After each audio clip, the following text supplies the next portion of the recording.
Good morning to you all. I'm Alvin Baptiste from the Treaty 6 territory here in North Battleford. And I want to wish you all a good morning. Mukis kanuts. And so I want to do an opening prayer that, as First Nations people, we pray first to have the guidance and support from the Creator, God, Mamotawino, our Father. So, and also helping, also asking the Creator, His Son, Mamotawino Kusans, Jesus, that we call. And so we pray and helping them, giving us guidance throughout the day and to protect us and watch over us, and that we all get along and we all have that compassion of love for one another, and we all speak in a good way and things turn out in a good way for us. And the ones that have to travel have a safe trip home. So I'm going to do an opening prayer that every one of you will be blessed, be blessed and have a blissful day. So I'll start now. Mamotawino, Tamagano non, Wichi non, Quasi Mu Paiki Way, Tamagano non, Mu Paiki Way, Kai Mo Piano, Spea to Mwaki Way, Mu Paiki Way, Tamagano Kakyo, Kai by Mo Pichikota, by Big Squitchik, Mu Paiki Way, Mu Jeto Akakyo, Mu Big Squitchik, Tamagano non, Wichi non, Sinemia, Peggy Sick, Kai Way Mine Jackie Way, Kai Way Martin is Spike. Tamagano na miu paiki way ego kakyo ga tagote chik mina tamagano mina wichi hawa miu kewi chik anuts kewi chikota ut na ki way kaya mopo chikaya atumo chikota tamagano nan sinemia ma kakyo tamagano nan ego miu paiki way ota anuts aski kaya atumo aki way tamagano nan sinemia. Hi, Don. Mamo Tawino, Sinem, Yaka, Kyo, Tamagano, Non. Hi, Don. Hey, thank you. So I did the morning prayer, and, just to have this blissful day with the Creator to help us and guide us throughout the day and to protect us and watch over us. And, we need that. We need the prayers. We need prayers to guide us throughout the day and to believe, to have hope, and have faith. This is what we need to base on. And when we working together in the community, that we all work together, and it's to build a future for our children and our children's children. That's what we're focusing on, to live in peace and harmony. And there's a lot of things happening out in this world, and there's a lot of suffering that's happening out there, though. But we can also pray for the people out there too in this world to end this suffering, to help them to live in harmony and peace, because that's what the meaning of the Creator that put us here is, to live in peace and harmony, and we all get along. So let's work together and bettering our communities in a good way. Hi.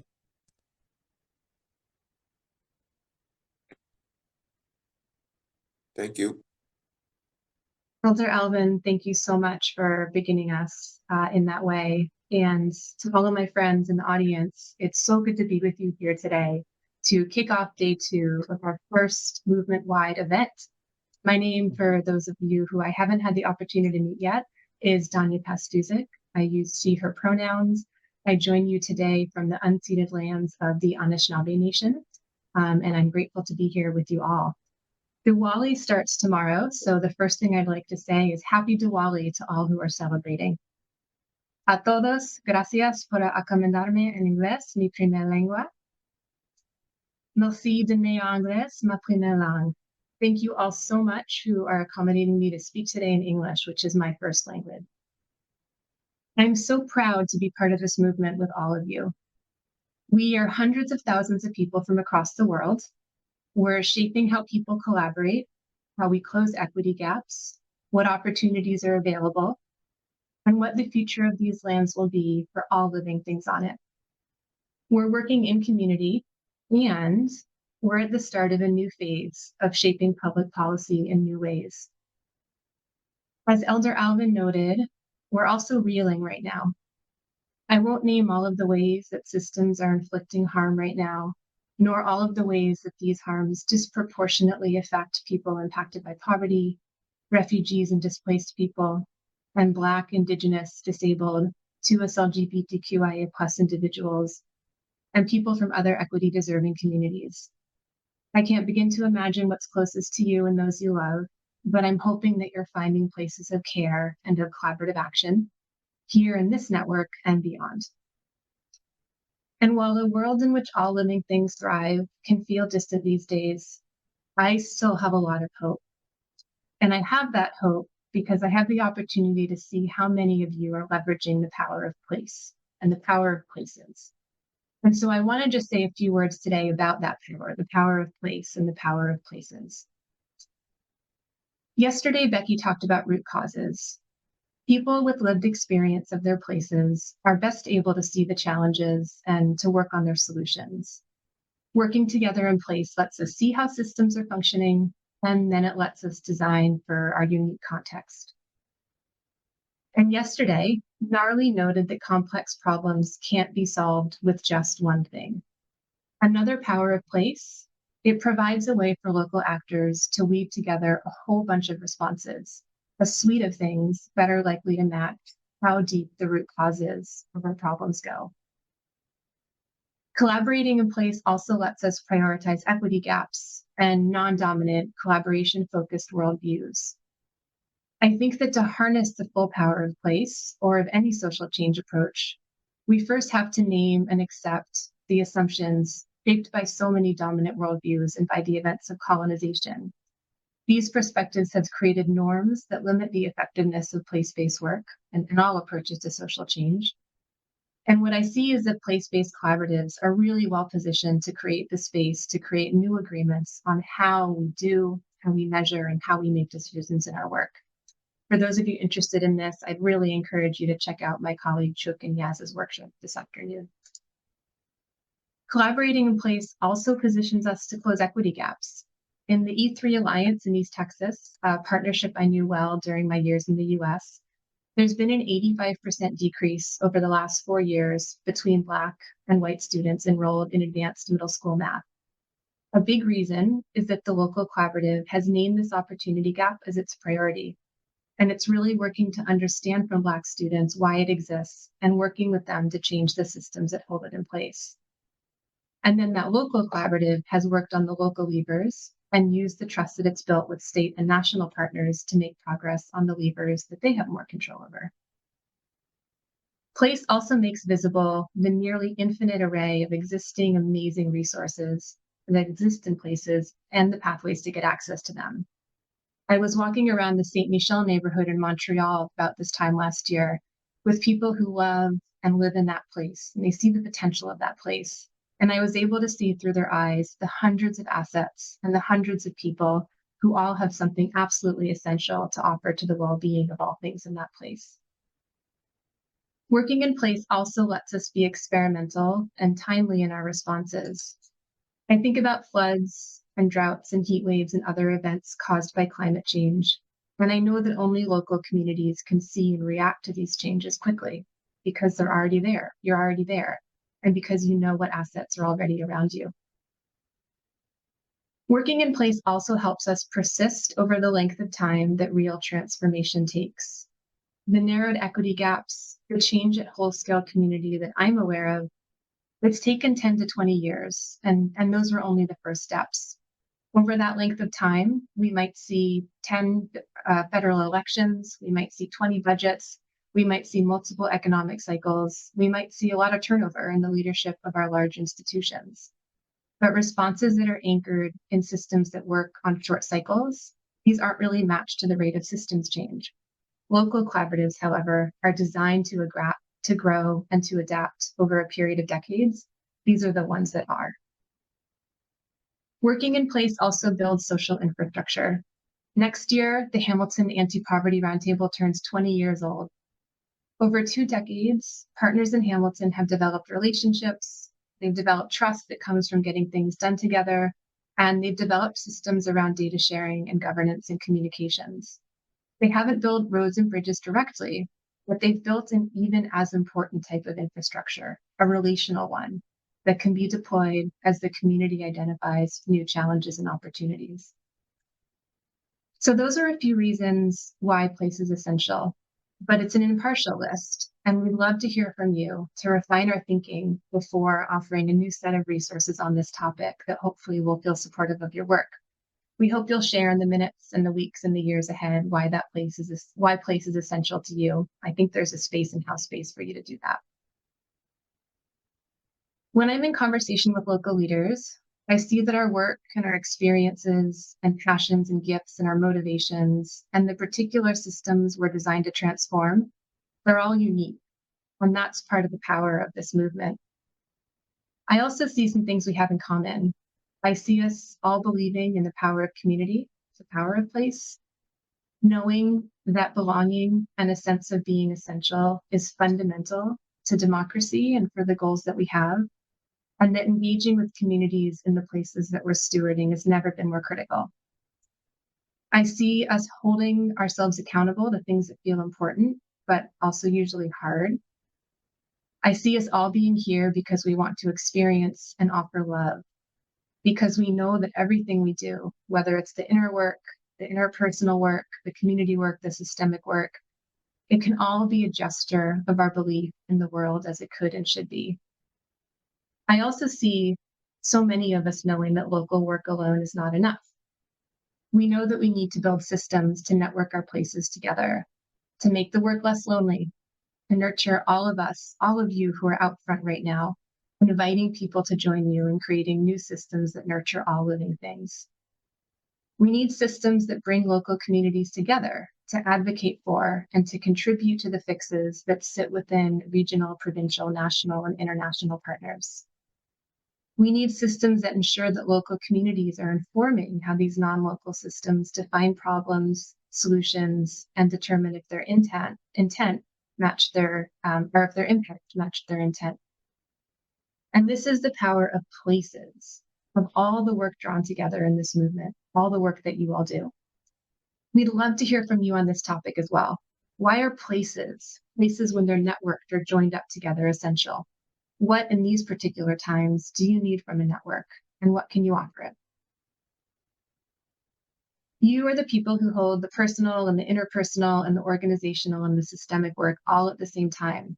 You're the patterners, the bridgers, the orchestrators, the healers, your designers, activators, and people that stick with it even when it gets hard. In a moment when things are departing and emerging, when dismay and hope, pain and joy can be all mixed up, I see that the world is hungry for what your work has to teach, what your examples have to teach. Community, generosity, humility, sustainable relationship to land and all living things, and a belief that everyone has something important to contribute. If you don't yet feel like a part of this collaborative that is Tamarack, we all need you. Please reach out. We'd love to see you work with us to join a local place-based collaborative or to start one if one doesn't already exist.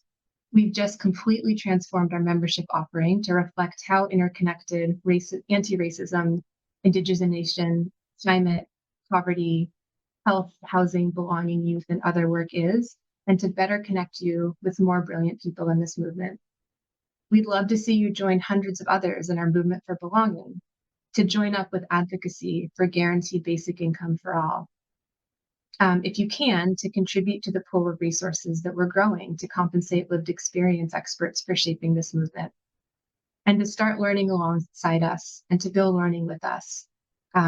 We've added ways to get connected at the bottom of our Who is Tamarack page, and we'll share more via email in the weeks to come. I'm grateful to be here with you all. I'm grateful for what you offer, and I'm grateful for how you do the work that you do. Thank you. I'm now pleased to introduce a recorded welcome from Minister Jenna Sudds. Like many of us, the minister has sat in multiple sectors. Before being elected as an MP in 2021, she was a city councillor and a deputy mayor in Ottawa, and she's a past executive director of the CIO Strategy Council. One of the mayor's responsibilities is support of ESDC, the federal agency that does many, many things, one of which was supporting our Communities Building Youth Futures Network, that has supported our Communities Ending Poverty Network, and that has supported our Community Climate Transitions Network, and many, many other networks, projects, and programs that have centered the power of people and place and places. She also plays a role in the National Advisory Council on Poverty and the recent report that was just released yesterday and that we'll be putting in the chat here. The minister was unable to join us today in person, but has sent us a recorded message that we'll be playing now. Hello, I'm Jenna Sudds, the Minister for Families, Children, and Social Development. I'd like to first acknowledge that I'm speaking to you from Ottawa, which is located on the traditional and unceded territory of the Anishinaabe Algonquin Nation. Thank you very much to the Tamarack Institute for the invitation to speak to you today. The theme of today's event, the power of people and place, really resonates with me personally. Because as a mom and as someone who's always been very active in my local community here for many years, I firmly believe that global change starts at home. C'est ici, chez nous, que nous pouvons faire les premiers pas vers la création de changement social durable pour tous. I want to assure you that your collaborative vision aligns directly with our government's whole-of-society approach to advancing the UN's 2023 Agenda and the Sustainable Development Goals. All federal departments and agencies are united in advancing the SDGs alongside Indigenous governments, civil society, academia, the private sector, and others. This summer, we outlined our progress on the SDGs in Take Action Together, Canada's 2024 annual report. And while we've made advancements towards creating a more equitable future, more work is needed. But my colleagues and I remain committed when it comes to advancing the SDGs. Nous travaillons dur pour que tous les Canadiens puissent avoir une chance équitable de réussir où qu'ils vivent. Just this year, we've launched Canada's first ever national school food program, which will provide 400,000 more kids healthy meals at school and ensure that they can focus on learning. We've also continued to roll out the Canada-wide early learning and childcare system. With the help of provincial, territorial, and Indigenous partners, this program is helping families across the country save thousands of dollars every year. This year, I also had the honor of announcing 4 new members of the National Advisory Council on Poverty. This is a group of dedicated experts who recognize that poverty reduction and ultimately eradication requires strong partnerships. Folks, these are just a few examples of actions that we're taking to reduce poverty, help those who need it most, and give Canadians opportunities to thrive. But no government can advance the SDGs on their own. It begins in our communities.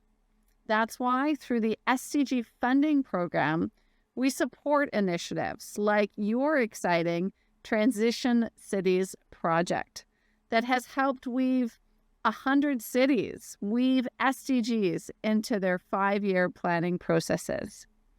Ces nouveaux programmes aideront le Canada à poursuivre sur la lancée en ce qui concerne les objectifs de développement durable. Momentum that relies on hearing directly from Canadians. We want to hear what's happening locally. That's why today we're launching the engagement process for our next annual report with an online consultation portal to gather your community level stories.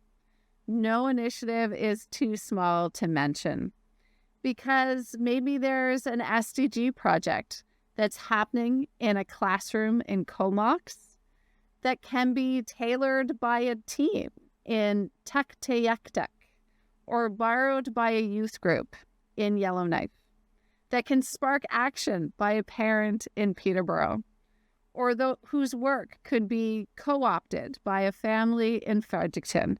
We encourage everyone to participate because each of you plays an important role in advancing the SDGs.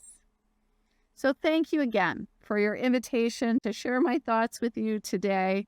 And with the help of community-minded organizations like yours, we will continue to create sustainable global improvements that begin at the local level in our towns and across the country. Thank you. Thank you, Minister Sudds, for that important and inspirational message. And it is very, very important that we stick to that. So hello everyone, do you remember me? I'm Nicholas Herd, and yes, my outfit has changed since yesterday. I'm co-emceeing with Sonja today. Hi everybody. So Sonja, what was your favorite part of yesterday? All right. Well, Nick, for me, the best part of the day was watching those aha moments roll in at the end. And I think one of my favorite insights was that people feel most powerful when they're in their element. Think about it, when someone's doing what they love, when they're really great at it, they light up. Sound familiar, Nick? Yes. Yeah, it's a real testament to the energy that the COMCs brought to yesterday's kickoff. So thank you for that. As someone shared, our role isn't to give power to others. They already have it. So our role is really to create the conditions where people can thrive and show up as their authentic selves. So I felt that that was a great reminder that sometimes it's as simple as stepping out of the way or stepping back and giving space for other people to shine. So I just thought it was a lot of fun. And it felt so good to be in community. I just felt this warmth. My reflection at the end of the day was I felt love for the community and just excitement. So yeah, you can feel the excitement building, and I'm looking forward to seeing what happens today. What about you, Nick? What was your favorite part of yesterday?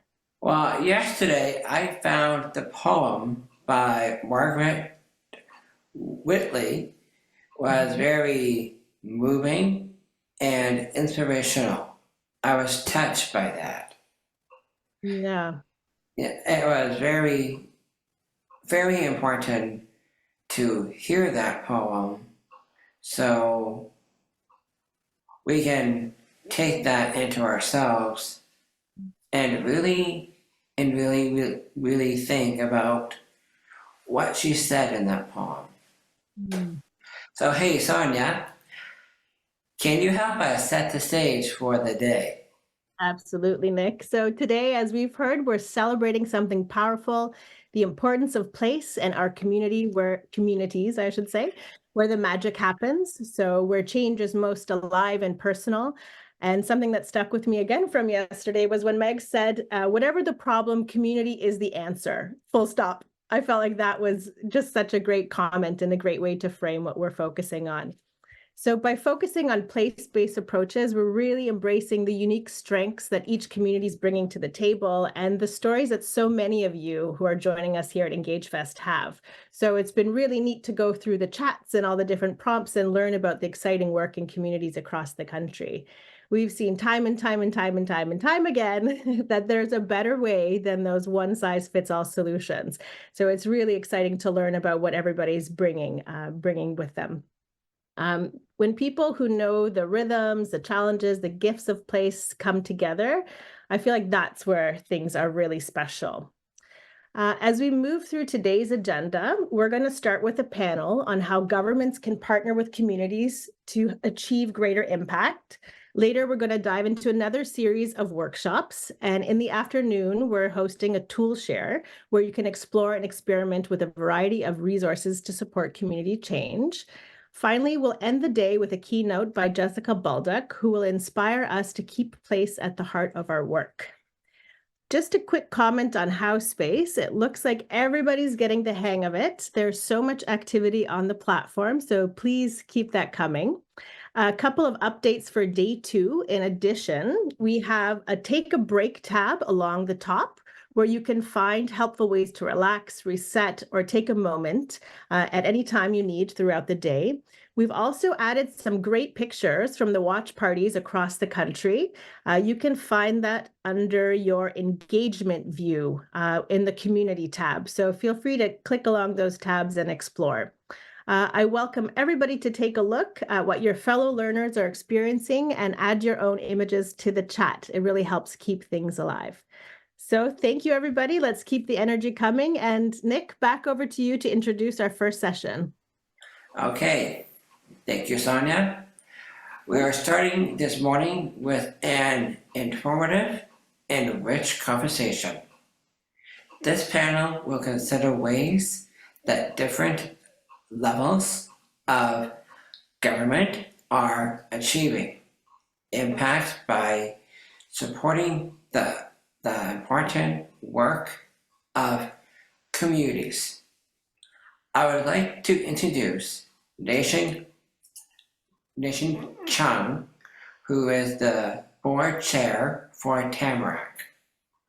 Nation has 20 years in community development, leads United Way's initiatives for inclusive communities, youth development, and local economic strategies. So, welcome, Nation. Thank you, Nick. And thank you, Sonia, for opening us up in such a beautiful way. And of course, thank you to the elder for the blessing to open this conversation up. I am looking forward to this conversation with some incredible government leaders to understand and build on Minister Sudds' comments around the importance of community partnerships when doing place-based work. And so I'm happy to welcome Nadia Power from the Regional Municipality of Wood Buffalo, Stéphane Leclerc from the Economic and Social Inclusion Network, Mercedes Morin from the Government of Canada Sustainable Development Goals Unit, and of course, Amaury Adrian, First Nations Public Service Secretariat. I'm looking forward to learning from and benefiting from the wisdom of all of these amazing folks who have made time to join us here in this conversation. Again, my name is Nation Cheong. Wear 2 hats. I am the board chair for Tamarack, and I am also at United Way Greater Toronto and the VP for Community Impact and Mobilization. So let's jump into our conversation. As I start to open up the discussion, friends, please feel free to introduce yourselves as you lean into the questions that are being posed. And I will start with Nadia. Through your time, Nadia, with the Regional Municipality of Wood Buffalo, you've helped shape how community and municipalities work together in community building. I am sure there are a tremendous amount of lessons learned in that work.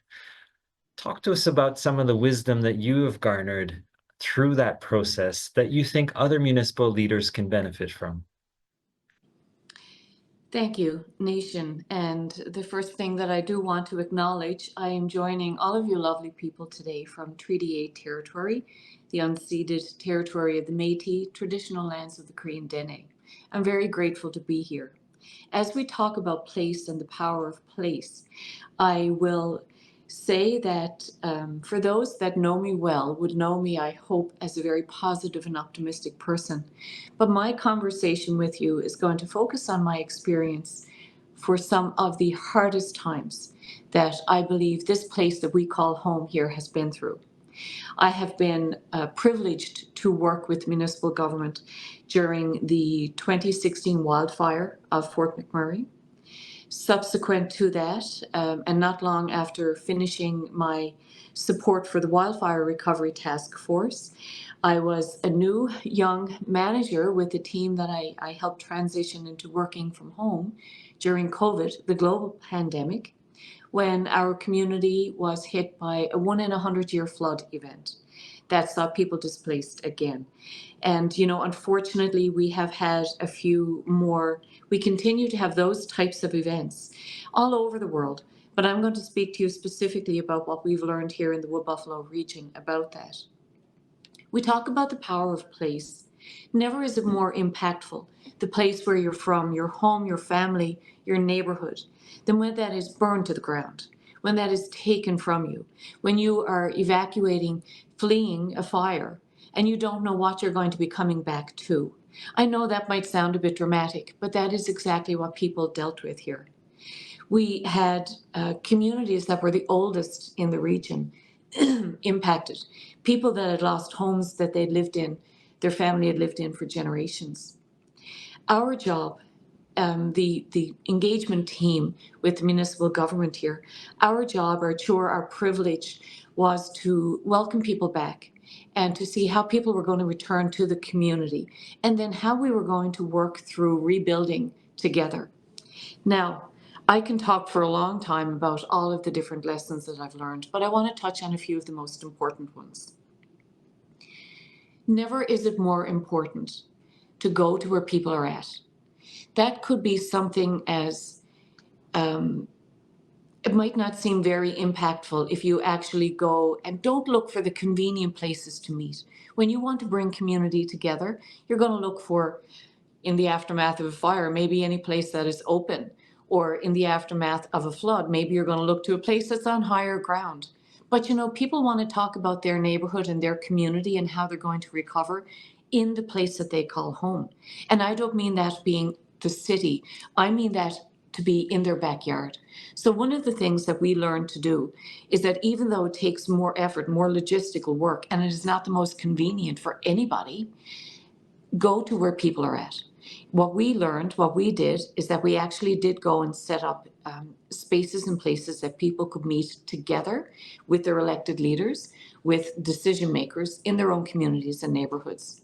One of the most powerful things that we learned from that is that many times it's often the only opportunity people have to reconnect with their neighbors. When they're evacuated, when they're living temporarily in a different location, this might be the only time that they have to connect with their neighbors. So do a good job in setting that up. Make it as comfortable as you can. Bring support in for people who need to bring their kids so that kids can be entertained while their parents and caregivers are having some very difficult conversations. The other thing that's important is who you bring into that room. People want to talk to the decision makers. So this is the time to bring your most senior leadership to the table. Bring the people that are going to be making the decisions, have them be able to connect directly with the people who are going to be most impacted by the decisions being made. We also know that elected officials are elected leaders. This is the time that public servants really do step up. I'm happy to say, in most cases, this is when people really do want to come out and support. We have to remember that our senior leaders, our elected officials, are probably also going through a very challenging time. Their own families, their own homes may have been impacted. We need to be mindful of that. And we also need to be mindful of giving people an opportunity to help. So one of the things that I did and one of the things that our team did is put everybody to work. Our elected leaders, our councillors are probably there to serve tea. They're probably there to greet people as they arrive. Whatever the task might be, everybody is there to work. We want to make sure that we have the right people in the room, and we want to make sure that we're looking after the people that we have in the room. This is not just the people who are most impacted in a disaster or post-disaster environment, but it's also the people that you have there to support. So if you are one of the people that's responsible for creating a safe, or as safe as possible, a space to have these very difficult discussions, make sure you're checking in on your team. Make sure you have a place where people can step away if this is all just becoming too much, and try to meet people where they're at. I know that I've probably talked for a little bit longer than I should at this introductory stage, and I have so much more that I can say. But Nation, I'm going to leave it at that. I'm looking forward to hearing more from some of the other people joining me on the panel, and I'm happy to come back if there's any questions. Thank you.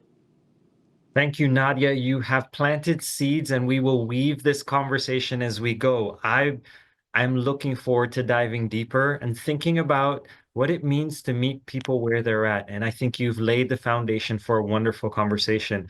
I'm now going to turn to Stefan.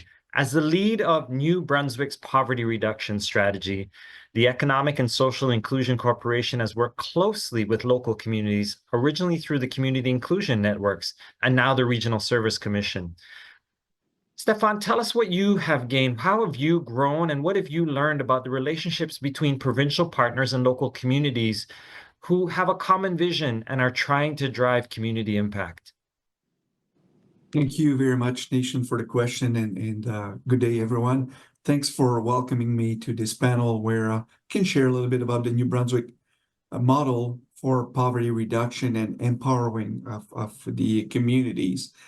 In 2010, I'll give you a little bit of context of where we started to tell you how and why we transitioned the community inclusion networks into the Regional Service Commission. So in 2010, we created the first poverty reduction strategy for New Brunswick.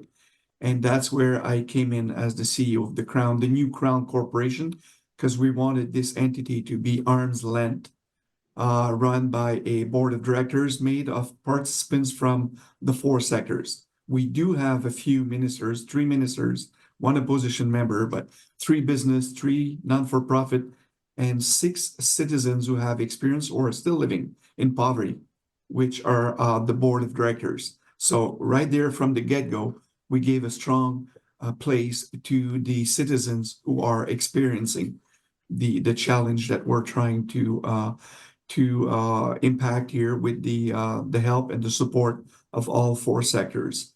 So that's why I decided and accepted this job as a civil servant, because it was exciting for me, because I grew up in a family where a community development has been a family value since I was a kid, being involved, and my parents and my sisters were all involved. It wasn't a choice. Our parents were saying, what groups or organizations are you going to join and support this year? Not only about sporting activities, but your social mandate. So we were socially mandated by our parents as we were growing up. So it's part of my DNA, I guess, to be involved and support communities. And that's what drives me every day as a civil servant, having that opportunity to work with the communities to make sure that they're empowered to impact collectively the people that we're all trying to help with our different mandates. So in 2010, when we created this poverty reduction strategy, we wanted it to be a bottom-up approach where the communities would be involved, because they know best how to serve their citizens and their region. We didn't want it to be a top-down government approach. We wanted to be there as a partner, but we wanted the community to take action and get involved because they know what works and what doesn't work for the community. And they're the one who can really make things happen. So that's why we created this model where we divided the province into 12 regions, and we gave the capacity with funding to each of the region to create a community inclusion network. And we didn't tell them what the network should look like or who should own the network. We just put a call for proposals out there and listened to what people had to say or propose to us. And we ended up with one network, per region. And that model ran for about 9 or 10 years with a lot of rotations and rollout, as you can understand, with a lot of volunteers, getting in and getting out, and staff that was rolling out to other opportunities, which was creating some instability for the governance model to some point. And in 2019, we started to ask the question to ourselves is there a better model where we could nest all the 12 community inclusion networks, where they would have a stability, they wouldn't have to carry the burden of the administrative task and HR and finance? Is there a network or a model out there that could welcome the networks without, stopping the relationship that we built with all of the stakeholders at the local and regional level, but how to transition this into something that would, take another spin where we could bring them the stability and also allow the communities to still play the role, but empower even more the community inclusion networks to play a greater role. So that's where we encountered a major local governance reform in our province in 2021, right after the pandemic. And we saw a great opportunity to, excuse me, to transition the SINs, or to position the SINs within the regional service commissions, who are non-government organizations, so NGOs.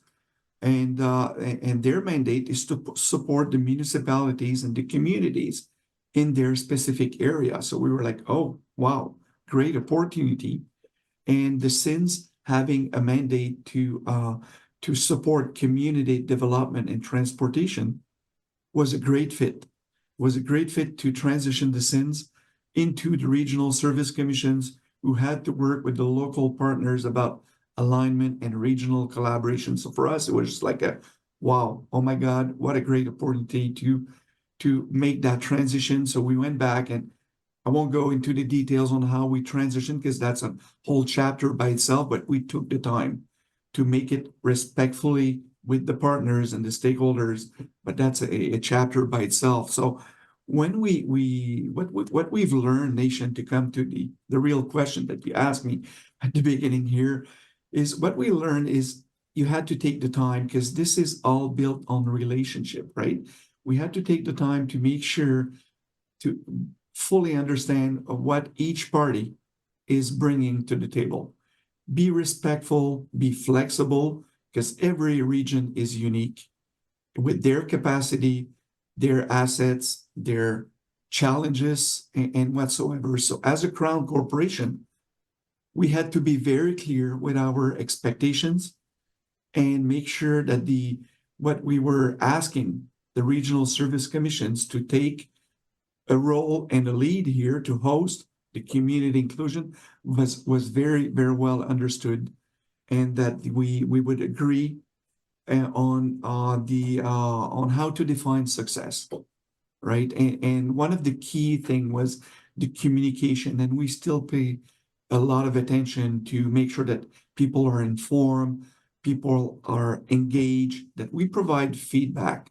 Because in our MOU, our agreement that we signed with each of the regional service commissions, to make sure that the outcomes and expectations are clear, and the service and the support and the funding that we're providing is clearly understood. When we get reports from them, we provide them feedback. We don't just answer with a simple thank you for the report. We say thanks for the report, and this is the highlights that we've noticed in your progress so far. These are the challenges. We're looking forward to meet with you to see how we can support you to tackle the challenges that you have raised in your report. So there's a lot of communication, which is the key to our success. And I left a 2 days meeting to come to this panel, where I was meeting with the 12 community inclusion networks of the province, because in a couple of months from now, we will release the new 5-year poverty reduction strategy for New Brunswick. So I'm very glad to be here with you, but just to say that the last 2 days for us has been to work with the community inclusion networks that are now within the regional service commission. So one of the challenge, and I'll end up my first comment here with this one, is something that we realize is that the regional service commissions, are ran by a board of directors, which is made of elected municipal members. Those members had a lot of information and big changes to deal with. So the awareness of the community development was not necessarily all of their forte. So we have to spend a lot of time into the education and the awareness piece. So don't ever forget that piece as taking for acquainted, something that we think that people know. There's a motto that is driving us, and we call it the KUBA. It's the knowing, the understanding, but making sure that you have the buy-in before you move into the actions.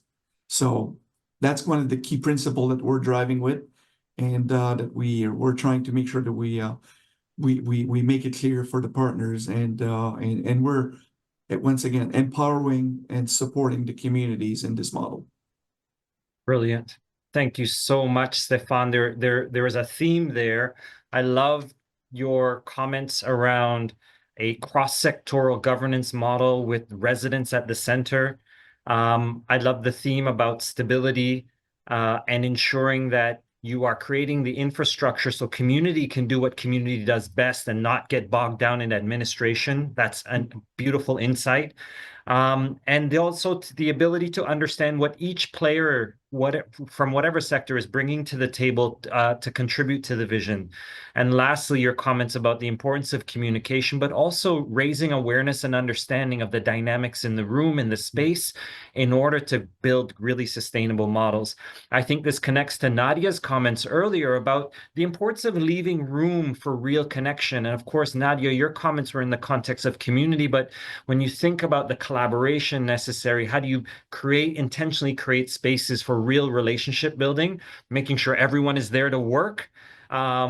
And then, of course, that ensuring that the decision makers are at the table. And that was a strong theme that came out of your comments, Nadia. I'm going to turn to Amory now. And Amory, I hope I'm pronouncing your name correctly. And if I'm not, please feel free to correct me. The First Nations Public Service Secretariat that you have led, developed, and has been implementing the First Nations Wellbeing Fund, sponsored by the province of BC as a part of their actions to reduce poverty in BC.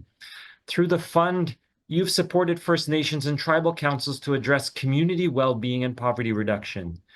Amory, tell us a bit about how this fund was created and the wisdom, the lessons that you have drawn that you would want to share with other leaders in terms of your unique role both as a funder and a capacity builder for First Nations governments in BC.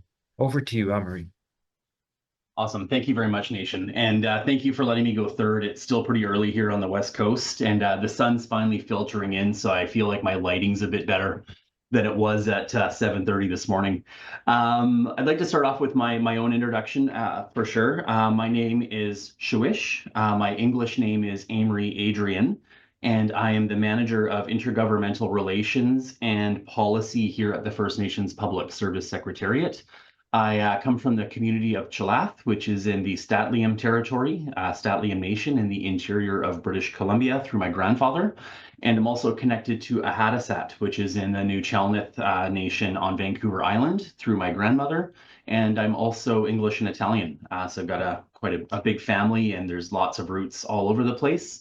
Currently, I'm working out of my home office here, which is on the traditional unceded territories of the Kwantlen, Katzie, Matsqui, and Semiahmoo First Nations here just outside of Vancouver, British Columbia. So again, thank you for the question, Nation. And I just wanted to kind of start off with a little bit of background on the Wellbeing Fund itself. So the First Nations Wellbeing Fund, yes, it was created in a partnership through an application we have with the province of British Columbia through their poverty reduction strategy. And as we were kind of gearing up to write this application and apply to this fund, FNPSS, that's our acronym, sorry, the First Nations Public Service Secretariat, I'll just call it FNPSS now, so I'm not using up so much time. Did an environmental scan of all of the programs and services that were available to First Nations through the federal government, the provincial government, any kind of NGO support, and came up with a quite a big list of gap areas that First Nations were looking for support to work on these well-being fund type initiatives, but there was really no funding in place to help support funding those projects. So we developed our program and the Wellbeing Fund around those gaps, and then launched, applied to the province and were successful in that application. So we were able to launch the Wellbeing Fund specifically to support First Nations community-driven initiatives that were aimed at improving the overall well-being and reducing poverty at the community level within First Nations. So when we were kind of designing the fund itself, we did recognize that, in British Columbia, we have 204 First Nations here in the province.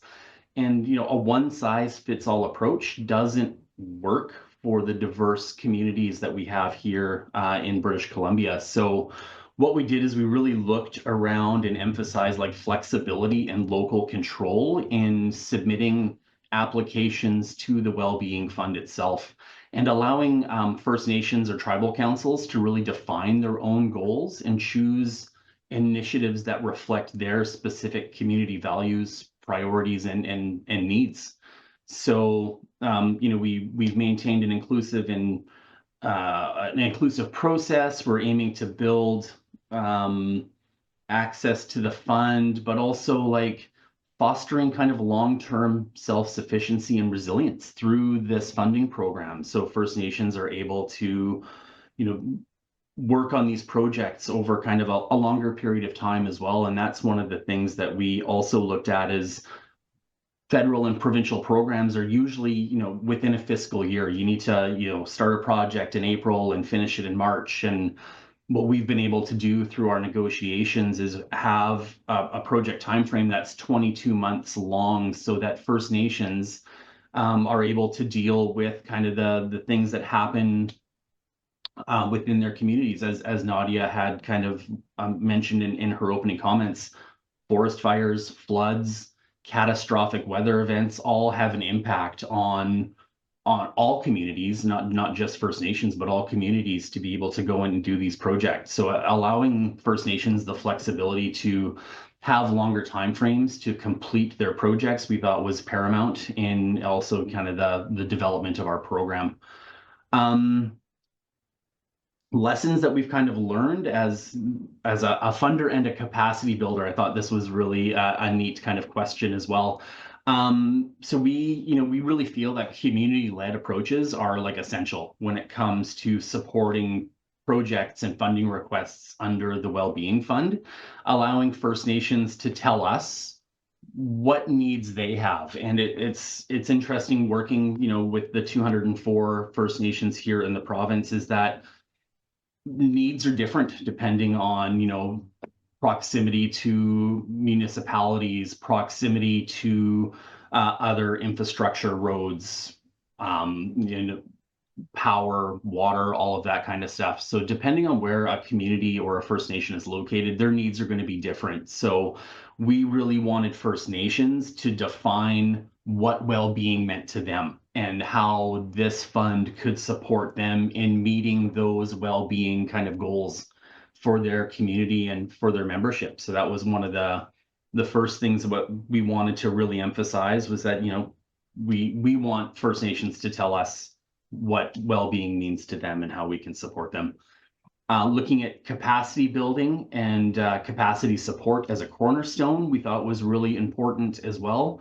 Again, with the 204 First Nations here in BC, we've now worked with 75% of those First Nations and through kind of the Wellbeing Fund itself. So, being able to kind of reach that number is, providing resources alone isn't always enough to support a well-being project. So having a team put together that can really support First Nations with those applications when they come in, and in having those conversations with them around, okay, we think you're trying to tell us this, and this is how we think it fits within the framework of the program, and then having those back and forth conversations and allowing First Nations to tailor those applications so that we can put them into a spot where they're not only fundable, but they're going to have an impact on the community as well. So having a solid team behind me to support the work that we're doing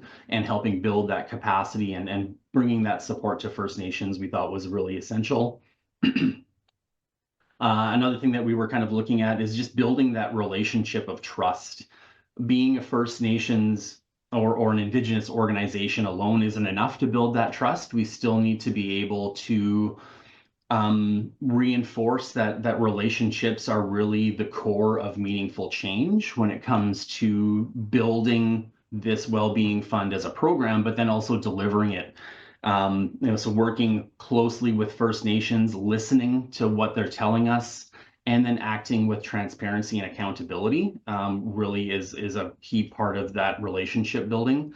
And, trust is a foundational element for effective partnerships, and especially when we're addressing the complex issues like poverty and poverty reduction and the impacts that this kind of work will have on First Nations and their membership. So that building of relationships we thought was absolutely key.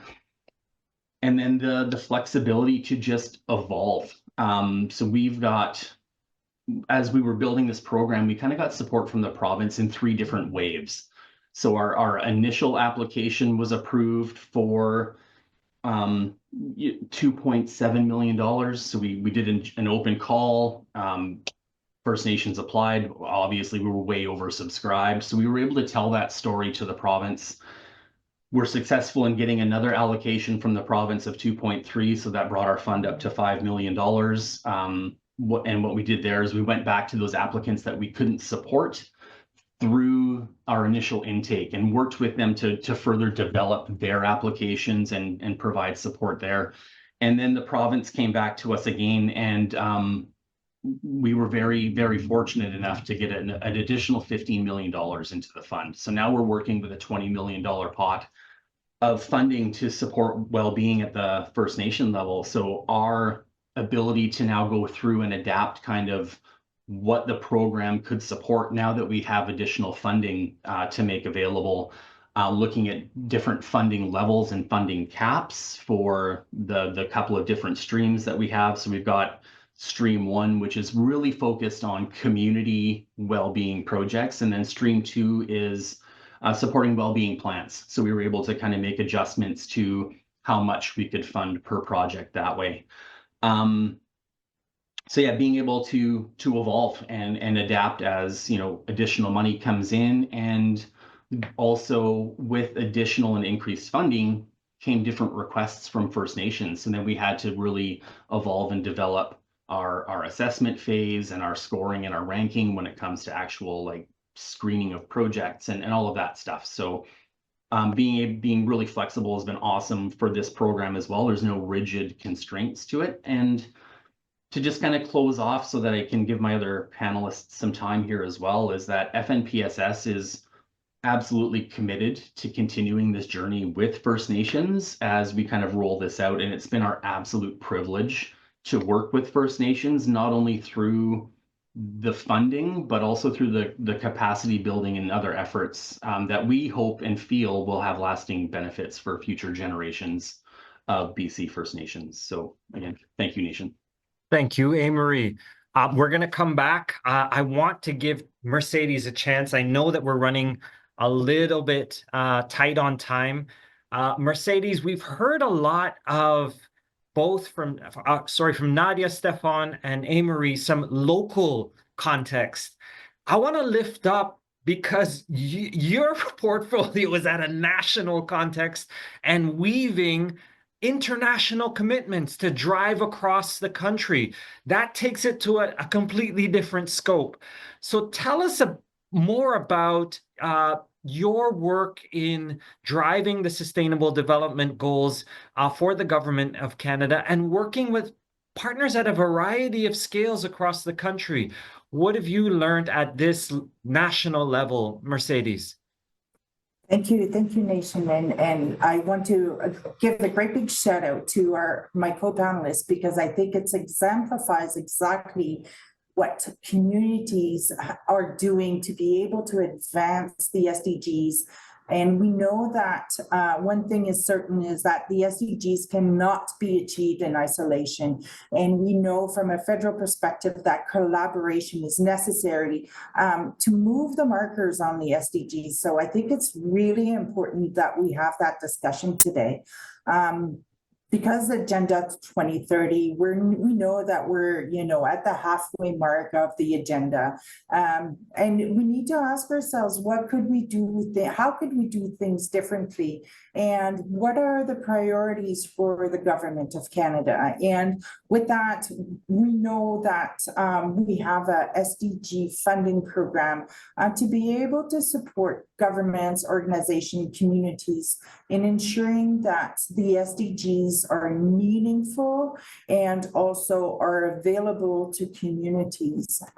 So to help with this effort, from a federal perspective, the department, ESDC, Employment and Social Development Canada, did a recent call for proposal to provide funding to organization, really to really strengthen partnership and engagement with Canadians at all levels of government, because I think this is the key to be able to drive the marker.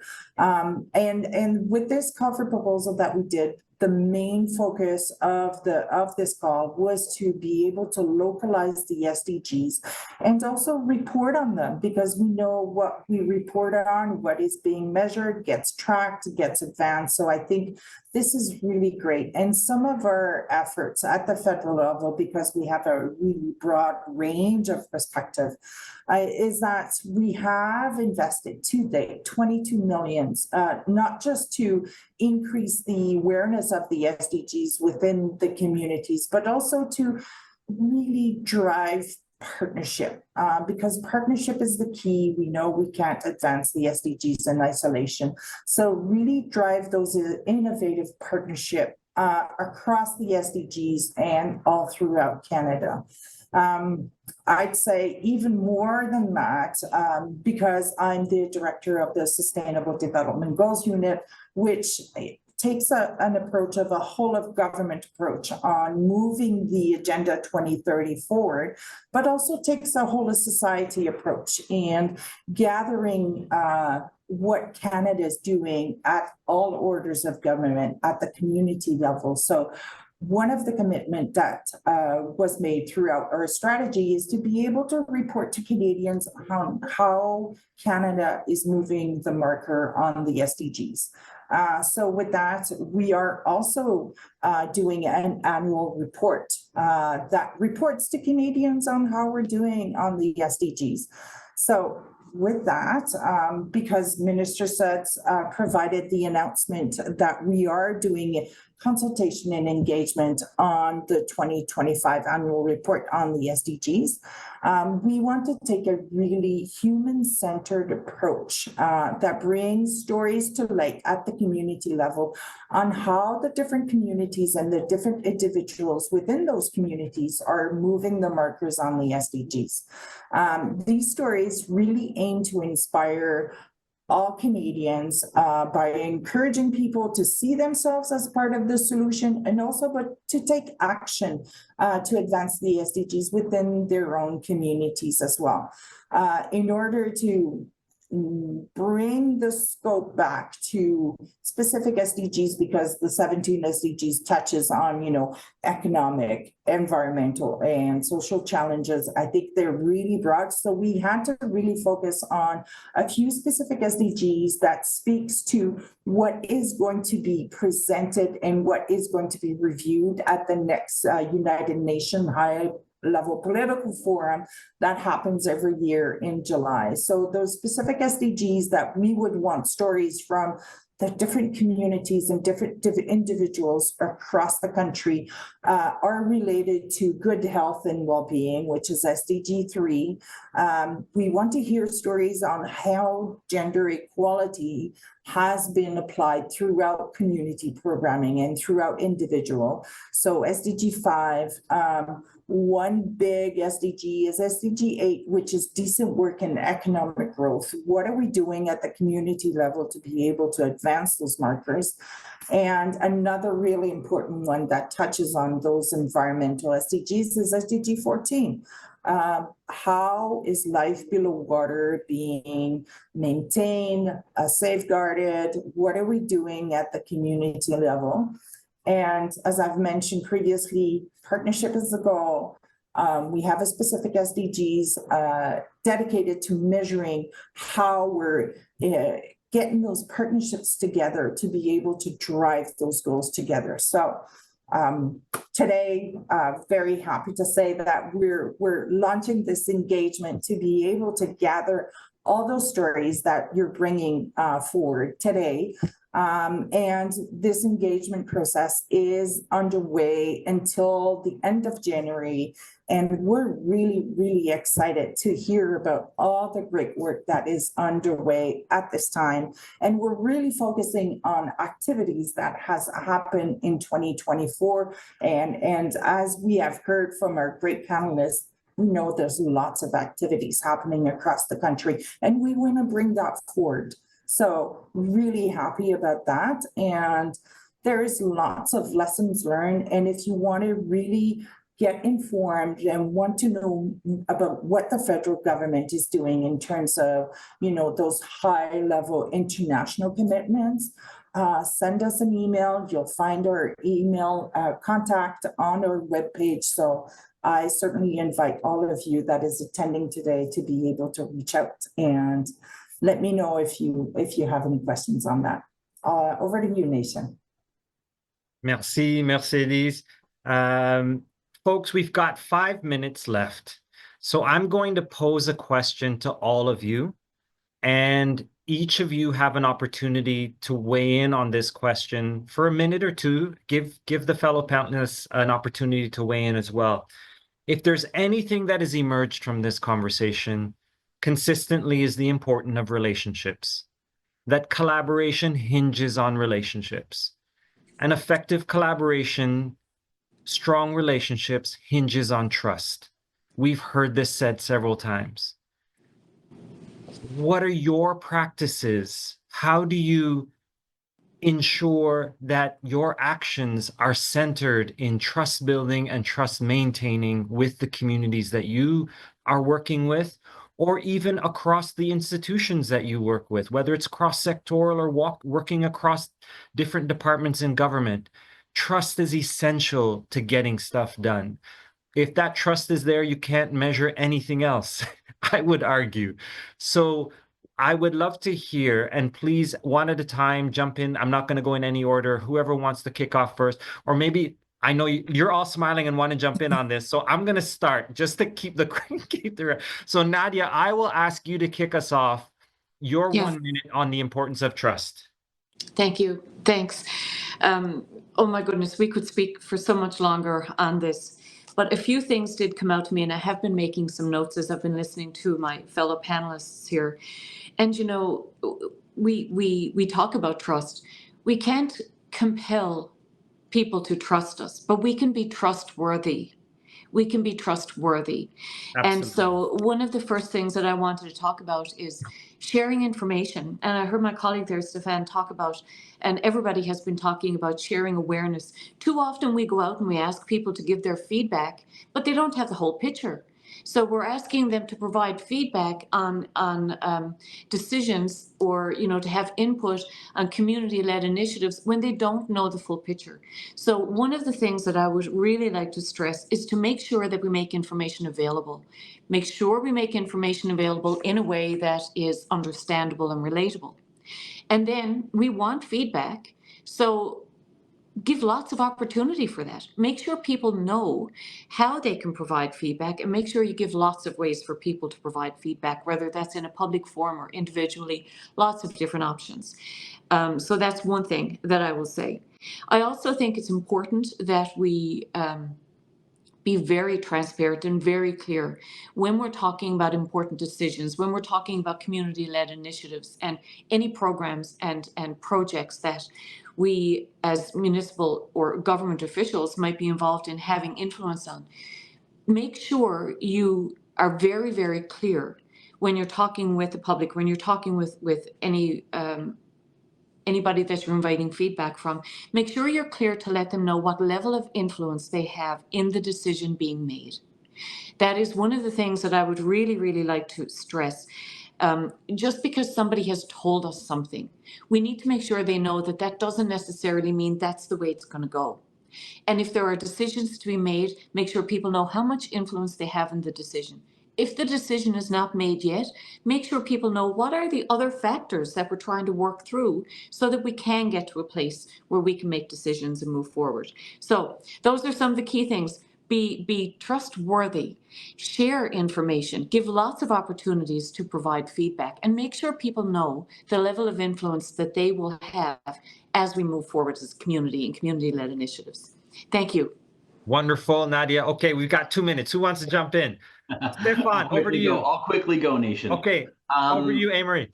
Yeah, for myself, it's actually like actively listening to what's being said to you, and in your responses to be absolutely honest and transparent in how you may be able to support that question or what's being asked of you from whomever is asking that question. I think that's the big one for me, is to really actively listen to what's being said to you and then be just absolutely honest and transparent in how you're going to respond. So that's what I was going to feed into the conversation there.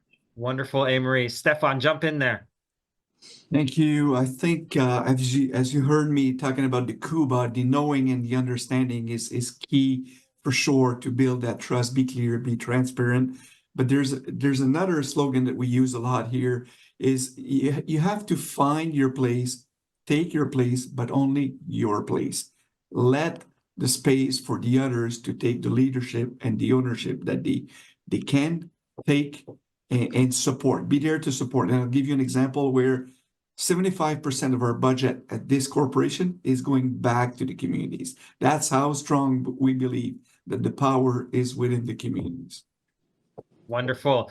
Mercedes, you closing comment before I wrap this up, my friend. Yes, I feel the time is ticking so very closely. I'm so much agreeing with that feedback loop, that communication loop that needs to be open and active all the time. And I was just going to say that civic engagement at all levels of government is key, and really, really building on, if we refer back to that SDG framework on SDG 16, which is building effective, accountable, and inclusive institution at all levels, is key to be able to keep that communication loop open. So I think civic engagement is really key, and I think it's not just the government being able to drive progress, but all levels of government and communities as well. So over to you, Nation. Thank you. Okay, closing off, and I want to thank you. I'm applauding all of you. Thank you so much for sharing your insights, your experience with all of the folks who are attending this panel discussion. Folks, I trust you've drawn some wisdom, maybe reinforced what you already know and put a little more wind in your sails, or given you a little more insight on how you can do this work really, really well. Thank you all for being with us. I'm going to turn it back over to Nick and Sonia. Thank you. Wow. Thank That panel leaves me just saying, wow. A big thank you to Nation for moderating this panel so thoughtfully, and to all the panelists for sharing so much insight. I honestly feel like that's a masterclass in partnership. There's so much depth there, and I think everybody was excited to dig in. But for the time that we did have, thank you for sharing with us. It's fascinating to see the themes that are really coming through, that are echoing throughout the morning, about meeting communities where they're at, letting communities lead, building trust and relationships, and the best ways to do that. And supporting beyond resources, what that looks like. And of course, collaboration. So thank you, everybody. And Nick, over to you. We want to respect time for the... Okay, thank you, Sonia. I just want to say that that panel was very important discussions there, and there was a lot of stuff that was being talked about finding trust and finding trust within each other. So we're about to take a 15-minute break. You'll see a countdown timer on Housebase.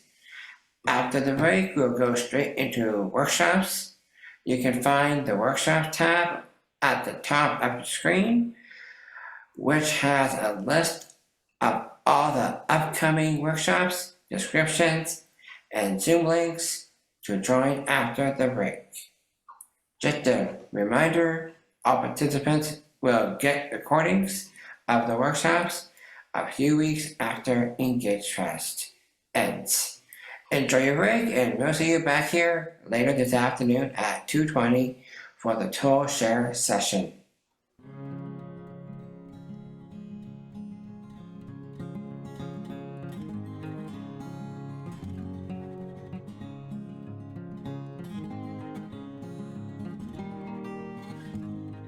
Welcome back, everybody. Hey, Nick. Hey, Sonia. How'd you spend your lunchtime? Did you have a good break? I did. I spent my break and my lunch with my Soul Express friends from large Toronto. and it was a lot of fun. Oh, awesome. What'd you guys get up to?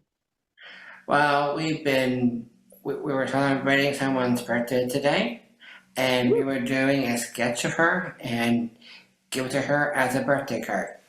Oh, that's nice. Happy birthday, Nick's friend, from all of us over here at Engagefest.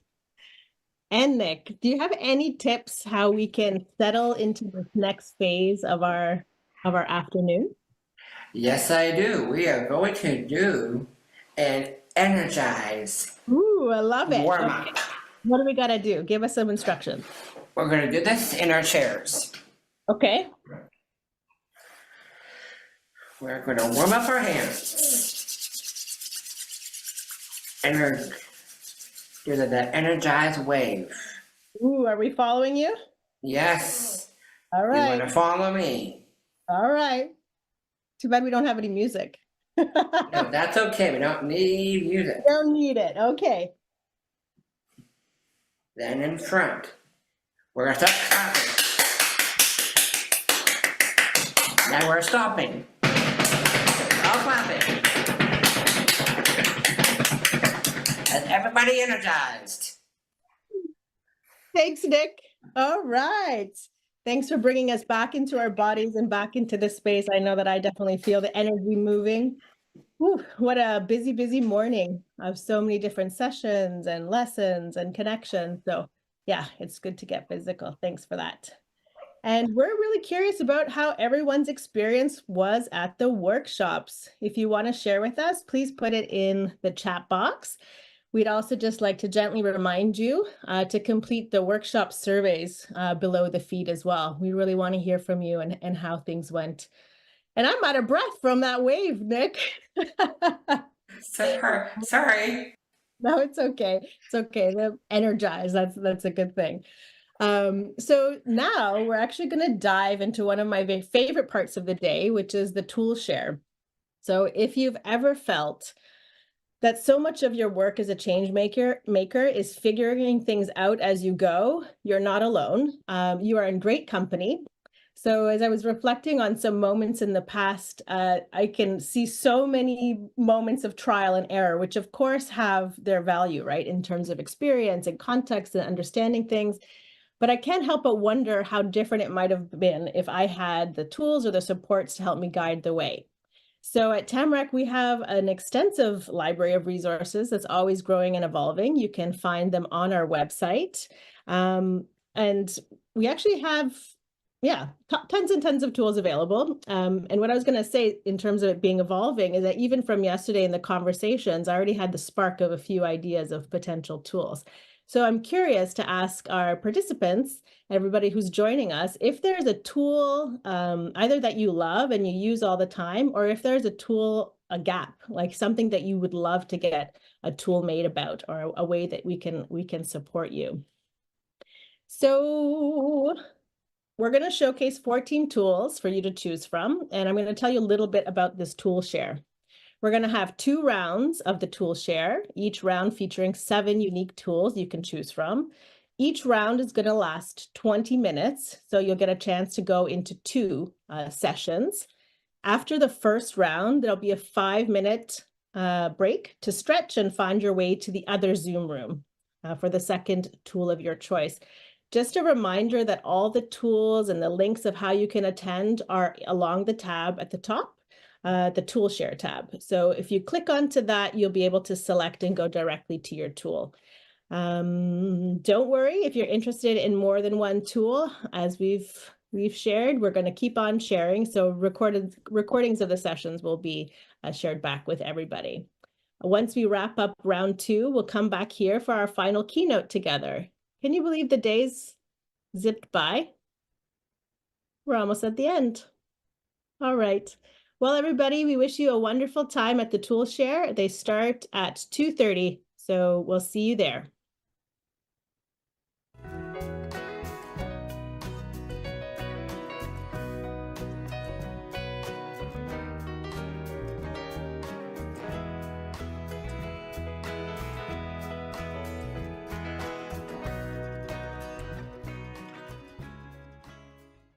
We're back.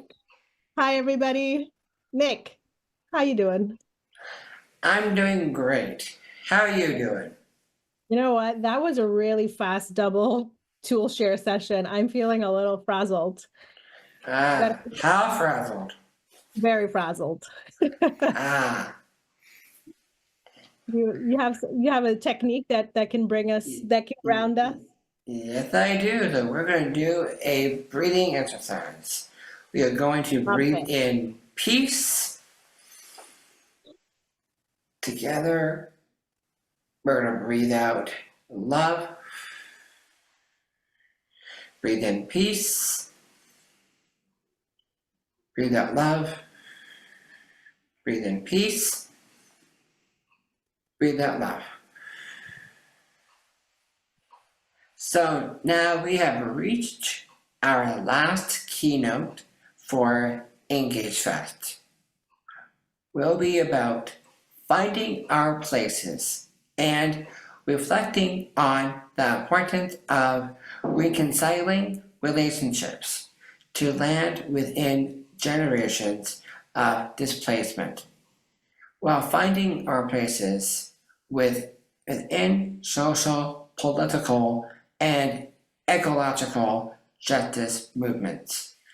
I would like to introduce Jessica Bolduc. Jessica is the executive director of the 4Rs Youth Movement.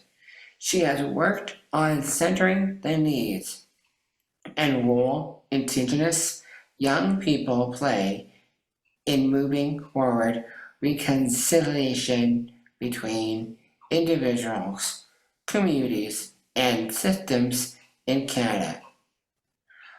So welcome, Jessica.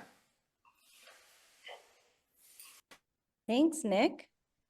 Can you all, oh, there I am. Okay, wonderful. Ani Bojo, hello, everyone. My name is Jess, and I'm so grateful to be here with you all and of the commitment that you have made to actually being engaged online on Zoom, and yeah, the importance of still creating spaces like that for learning. Tech team, I cannot see my slides. I just see like oh, there we are. Woohoo, awesome. Alrighty, thanks so much.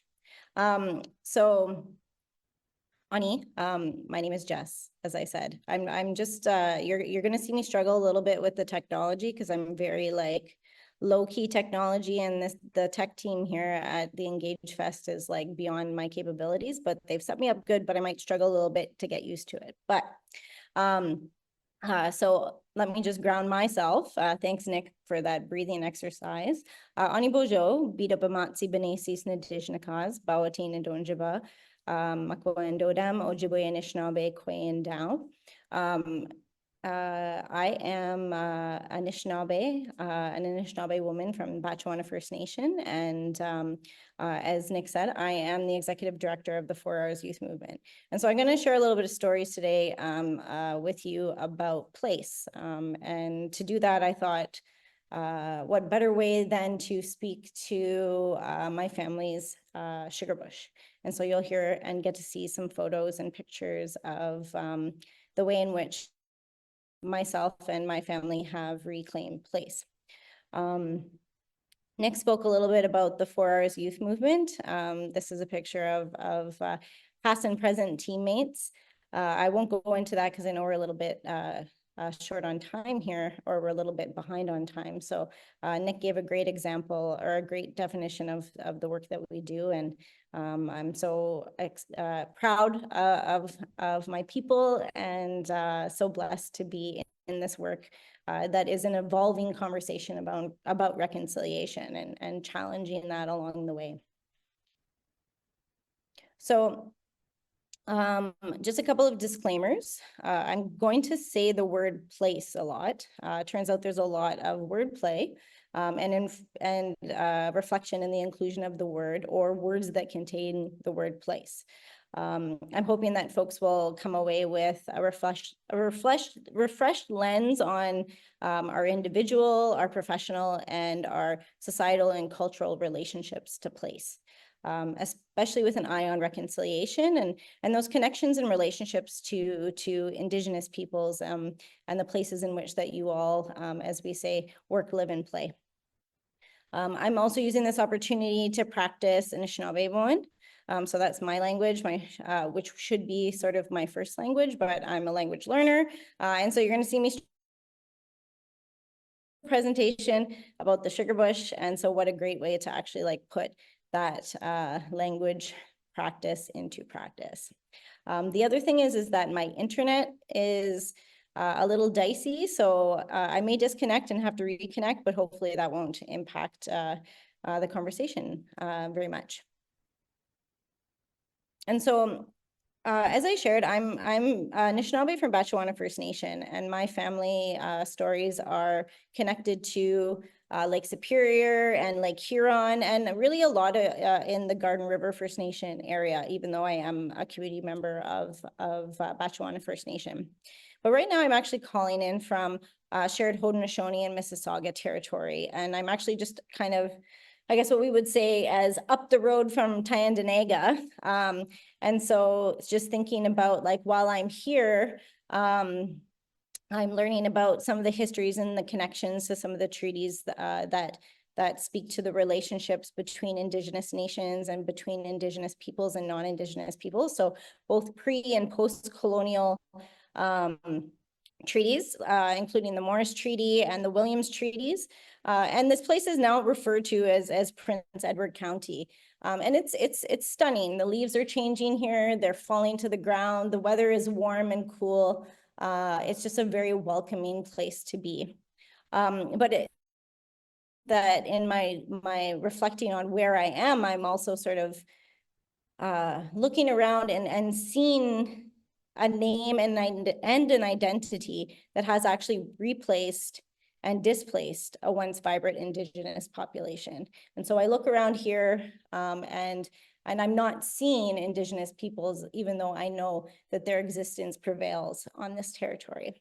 And so for me, I wanted to acknowledge the land in that way, to just be able to tie it into our conversations around place. And so I want to start us off by actually checking into your own place. And so your own place might be sort of the room that you're in right now, but it's an opportunity to gain some presence with yourself and to arrive into this conversation with a connectivity and an intention to learn.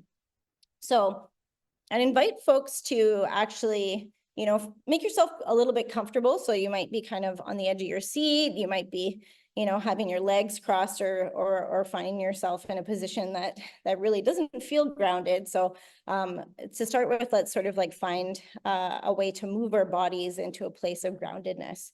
And then I'd invite folks to either sort of lower your gaze or close your eyes. And I want you to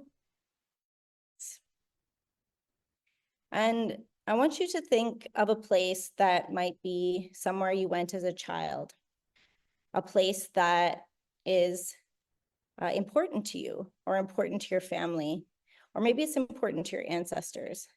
It might be a place that brings you joy, a place that brings you safety, or maybe serenity. And kind of call on that place into your mind, into your imagination. And now try to move yourself beyond just thinking about this place, but to connecting to the memory of that place. How it sounds, how it smells, how it feels. Maybe imagining who you're with and what you might be doing in this place.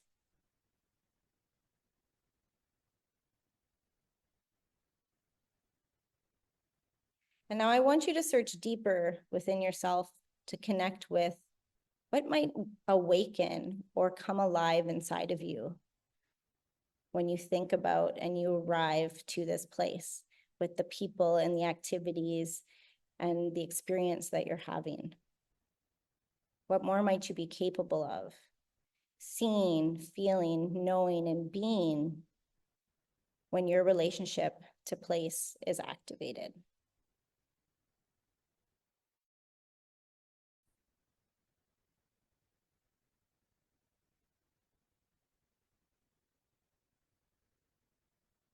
So for some of us, returning to place is about an awakening of blood memory, a memory of who we are, of who we're meant to be, and how we're meant to be in relationship with what is around us. This is a picture of my niece and my niece Lexi and her best friend Ellie, and they're showing me all the raspberries that they've picked, right? When I think about blood memory, I think about a conversation that I had back in around 2014 or 2015 with Denise and Nakekon. And Denise is Dene from the Northwest Territories. We met in Toronto, but I remember him talking about his identity and who he was as being from the land. And, you know, you hear Indigenous folks say that from time to time, but for him, he was like, but no, I'm literally from the land. Like my genetics over generations have aligned themselves with the waters and the foods and the air and the earth. And so sometimes place for people at a cellular level, at a genetic level, can activate a memory or activate a feeling within inside oneself. When I was preparing for this conversation with you all, I thought, I wonder actually like what words for place that we in. And not surprisingly, I didn't find like one sort of like direct translation, right? Anishinaabe Moan, our language it's relational, it's descriptive, it's metaphorical, and it really speaks oftentimes to the connectivity or the function or the movement, because a lot of what we do is in movement of life. And so our language really reflects that. And some of the words that I was able to connect with when I was looking at place was a word, here it goes, Danakamagad, which is a word that means or is used in a sentence to describe an event that takes place or something that's happening in a certain place. Danakamagad. And another word that I really connected to is this word dajike, which means that she or he or they take time, they spend time, they stay in a certain place. She plays in a certain place, dajike. And so what I love about an Anishinaabe understanding of place is that through our language, place is not just a thing, right? It's not just like a dot on a map. Place isn't about an experience. It's about an experience that you have an experience that you have in relationship with place over time. And it's about memories, and it's about the interconnectedness of people and place, which I understand is really what this whole conference about Engage is about. And so when I think of a place, the place that comes to my mind, the place that sort of like activates something in me is my family's sugar bush. It's where we make our maple syrup. Anishinaabe, Jiwa, Gama, Zigan.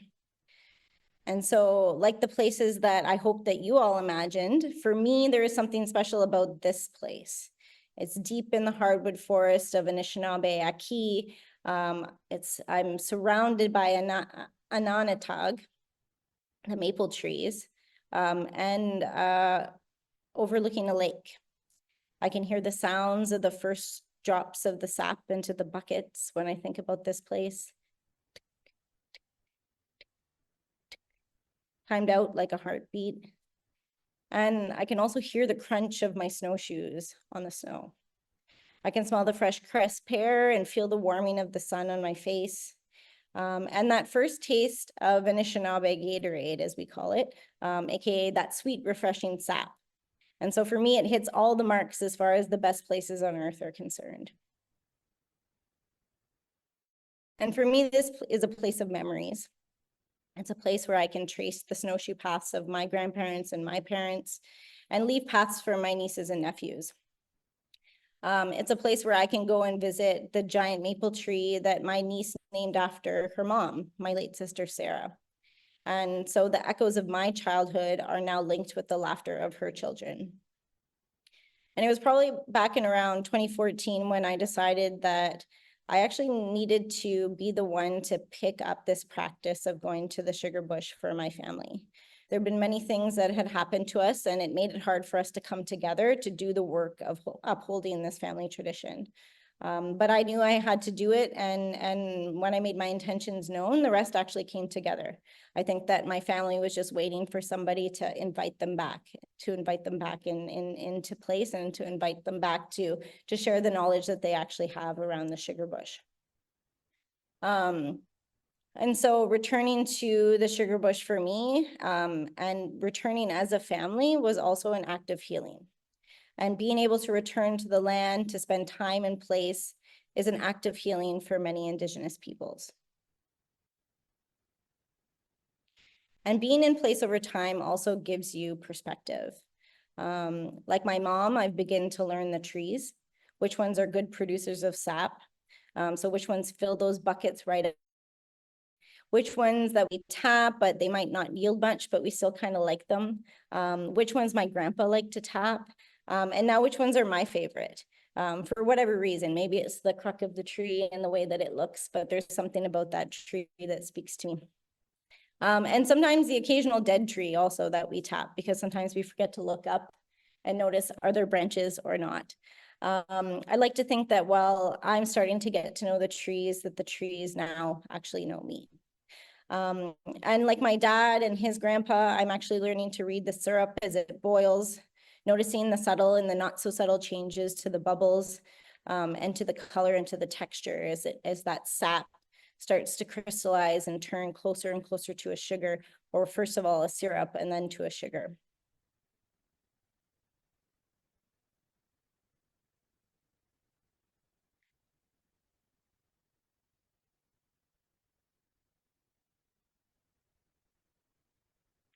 And I even consider myself to be somewhat of a scientist, as over time I've come to notice actually the yearly levels of snowfall based on where we had tapped the trees each year. So each year there's a hole for where we have put our spiles for our sap. And you can see the ones that have healed over. You can see ones from years and years and years ago. And where we tap is actually closer to the middle of our chests. And so if that year, that's actually going to be higher on the tree, or if the snow is really low that year, the sap hole will be quite low. So it's been an interesting way to sort of relate to the fluctuations and the comings and goings of the season, as well as things like snowfall and rainfall. In the sugar bush, everyone has a role to play, and we rely on our individual strengths while appreciating and apprenticing and learning from each other. So there's my little nieces and my nephews, and they help me pack the trails. And on occasion, I'll let them help me collect the sap, but sometimes I kind of let them go off and play, because sometimes sap gets dumped, and that's some precious stuff. But they have a role, right? And they're kind of learning and like I said, apprenticing with me. And then there's my mom who I can share decision making with. What trees to tap, what trees to rest, when to start and when to end our syruping season. And my brother, he's really helpful in transporting the sap to the evaporator. We use an evaporator, but he mostly spends his time fixing snow machines because they seem to always be broken down, and splitting wood and offering comedic relief. My brother's a really strong guy, and so it's really useful to have somebody that we can rely on with such great strength. And my dad, even though he is diminishing, he can't actually help us in the bush anymore. He'll sit tirelessly watching the fire, managing the boil, and calling everyone together for that moment of excitement when, and quick action actually for any of you who do your own maple syrup. When the sap reaches the right temperature and becomes a syrup, you got to act really fast. And with the kids, each tree we collect sap, we say chimigwech, we say big thanks to that tree. And I do my best to pass down the knowledge and the practice of gratitude that I've learned from my extended Anishinaabe family about the importance of the sugar bush, not only for our family, but for cultural continuity, ecosystem health, and community well-being. And while we definitely have disagreements and we butt heads as a family, ultimately we respect the knowledge that each one of us brings and the roles that we play to make our maple syrup season a success. And so at the end of the season, which usually coincides with the return of an Imki Benesi or the Thunderbirds, oftentimes the first big rainfall of the season, the snow begins to melt and we're ready to welcome in a new year, and the abundance of spring and an abundance of Anishinaabe, Jiiwa, Gamizagan.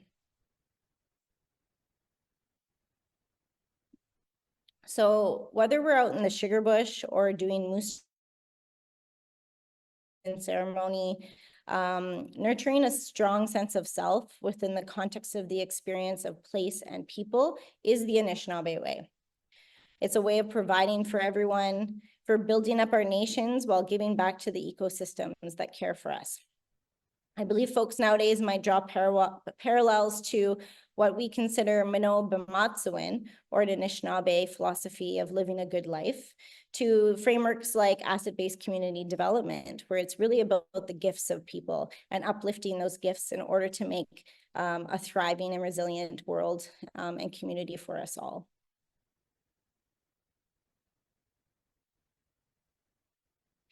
It's interesting to me, though, for when, people think of what makes Canadians unique, that often folks will say maple syrup. Sometimes people will say hockey. Sometimes they'll say both maple syrup and hockey, but maple syrup often comes up as like the Canadian thing, right? And the Canadian maple leaf. But yeah, you don't often hear or find folks celebrating the origins of that process being from Indigenous or Anishinaabe Gandasawin, or an Indigenous knowledge system. Often it's sort of even presented as like a Canadian innovation. Just recently in my own community of Bechuana First Nation, we actually found old catches of birch bark baskets that were used for in and around the Lake Superior area. And so there was hundreds of those, which really meant how significant and massive our sugar production used to be. So what was once ours in the sense of being an intergenerational practice of place passed down through generations, has been replaced by an industry that largely excludes Indigenous peoples. And I give this as an example because I see this model of learning and displacing and replacing as something that repeats itself in so many different sectors, whether those are sectors that are connected to social innovation or to mental health and healthcare. We see this pattern of colonization of knowledge that can get in the way of us actually meeting each other in reconciliation. And so when you look at the maple syrup industry, or sort of this identity of Canada, even as a sense, it's an identity that's been built on the erasure of Indigenous peoples, the erasure from land, from knowledge and language, and from Canada's narrative altogether. Canadian exports of maple products amounted to around $615 million in 2023. And Canada's maple syrup producers actually represent about 75% market. But for the majority of Indigenous peoples and nations, one of the biggest challenges limiting the advancement of our self-determination and the resurgence of our nations is unrestricted and intergenerational access to clean lands and waters. And what I mean by unrestricted is that there's no conditions. We're not partnering, we're not asking, we're just able to move freely within our lands. And what I mean about intergenerational is that we're able to move freely within our lands over generations. So with my nieces and nephews, and then with their children and with their children's children. As oftentimes these timelines are actually disrupted. And so access for things like maple syrup, for ceremony, for education, reclaiming Indigenous sciences, healing from our traumas, harvesting, hunting, and economic reconciliation and prosperity for our families and communities are the many ways that Indigenous peoples are longing to reconnect with place, connections that we have lost because of colonization.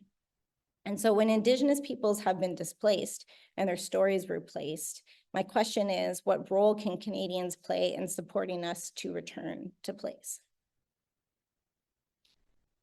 This past August, I had the pleasure of working with a group of Anishinaabe Kwe, Anishinaabe young women, in partnership with Social Innovation Canada Boldness Project, to explore the possibilities of the rematriation of land within the Muskokas. So a place whose history and name has been replaced, and the presence of Indigenous peoples within cottage country almost completely removed, right? And so this picture right here is actually a picture of my sisters from another mister, I call them. So Nikita Tababadong and Danny Lanouette, who are obviously caught in a laughing fit that they can't get out from. And I chose to show this photo within the context of land back, because there was something that the staff of the island that we were on, which is Wasson Island, some of you may know it, said to us. They said, "We've never had a group of people that laughed so hard." And for us, there was like something about being able to, again, move freely in our homelands, move freely in our home waters, being able to fully express who we are. And like that laughter to me is an expression of that like freedom to be oneself in place. It has been really powerful to me, because it is one about welcoming back the original peoples to Wasson Island, the Anishinaabe peoples who once actually had deep relationships with that place, and who have over time not been able to access that island because of, the ways in which that the Muskokas were developed, and the ways in which that even our social sector or the social innovation sector has been developed, which actually is creating spaces between relationships with Indigenous peoples locally, and at times actually building more relationships with Indigenous peoples from outside of those territories. But what I think is special about this project, and what I wanted to share with you all, is that when I ask about what the role that Canadians can play in supporting us to return to place, there's a beautiful opportunity for partnership in terms of land back and rematriation of land. And the roles that non-Indigenous folks can play are many. In meeting with a group of funders, one of the funders spoke and said, let us be your Sherpas, right? And when I think about a Sherpa and the work of the Sherpa, who are actually Indigenous peoples, it's like carrying that load, right? It's like, we know that you are trying to carry your load. And it also means being able to face some hard truths and honesty and perspective about what it actually means to be in relationship to the work of land back, and to be able to be in a conversation about what our roles have been in the displacement of Indigenous peoples, but what opportunities exist for us to help each other to find our place and to find our places. This past year, we actually didn't have snow in the sugar bush. This picture doesn't represent that. This is a picture of my nephew. And this is him helping me set up the taps and the buckets. He's a really good helper here. He's got his lips glued to the sap. But it was a really strange and warm year this year. We had little snow or freezing. And I understand that that was something that actually happened across this part of Turtle Island in different ways, right? And freezing and snow are two really important considerations for collecting sap. So we consulted as a family, we got together, and I consulted with my kinship network of other Anishinaabe and Haudenosaunee and Mi'kmaq people who are also returning to the sugar bush. And I came back to my family and shared what I had learned, and we decided that we weren't going to do maple syrup. We wanted to recognize that it seemed like this was a stressful season for the trees, and that maybe it was actually best for us to let them rest. And for me, this was like a sad decision. It was sad because, as I'd mentioned, we kind of just started to pick this back up as a family, right? We were getting the kids familiar with what we're doing and how we're doing it, getting them excited to like come out for the next season and to be a part of the Sugar Bush.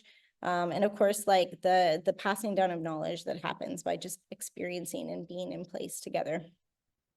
But beyond that, there's a deeper kind of sadness for me, because I see Indigenous peoples fighting for the right to continue to protect lands and waters, to continue to return to their lands and their traditional territories, only to be met actually with a growing climate crisis. And we've seen this climate crisis increase, diseases in animal species, more drought, more fires, and other extreme climate conditions. So, returning to your family's berry patch every year becomes an even bigger when the forest fires have come through or the floods have come through, and you don't know if actually these places will still exist for you, will still exist for me in my lifetime. And so it's meant that, many families didn't do maple syrup this year. And they might again face that reality, or maybe worse this spring. So knowing the vision of a possible future of cultural reclamation may no longer be possible in the ways in which we've been imagining is actually another kind of grief for us. And it's one that more and more, for me, myself, I'm trying to acknowledge and to care for.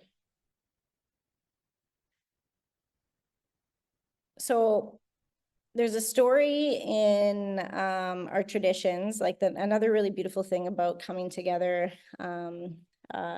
as family, as community, and doing these harvesting practices in place is that there's always stories. And one of the stories that we tell young kids, but it's a good one for like anyone of all ages, is really about how maple syrup became syrup. Because there was a time we are told that, maple syrup came straight from the trees. The Anishinaabe, lying on the ground with their mouths wide open, just filling their bellies with syrup. And the lesson within that really is a witnessing of how Anishinaabe have lost their ways. People were greedily drinking the syrup from the tree. They weren't taking care of each other. They weren't taking care of the elders. They weren't taking care of the land. And they didn't appreciate this gift from creation that was given, or all of the other gifts that come together by working together as a community. And they forgot about their teachings of kinship, of shared commitment and responsibility to care for each other, to provide for each other. And this story is really about a neglecting of our values. This photo here, for those of you who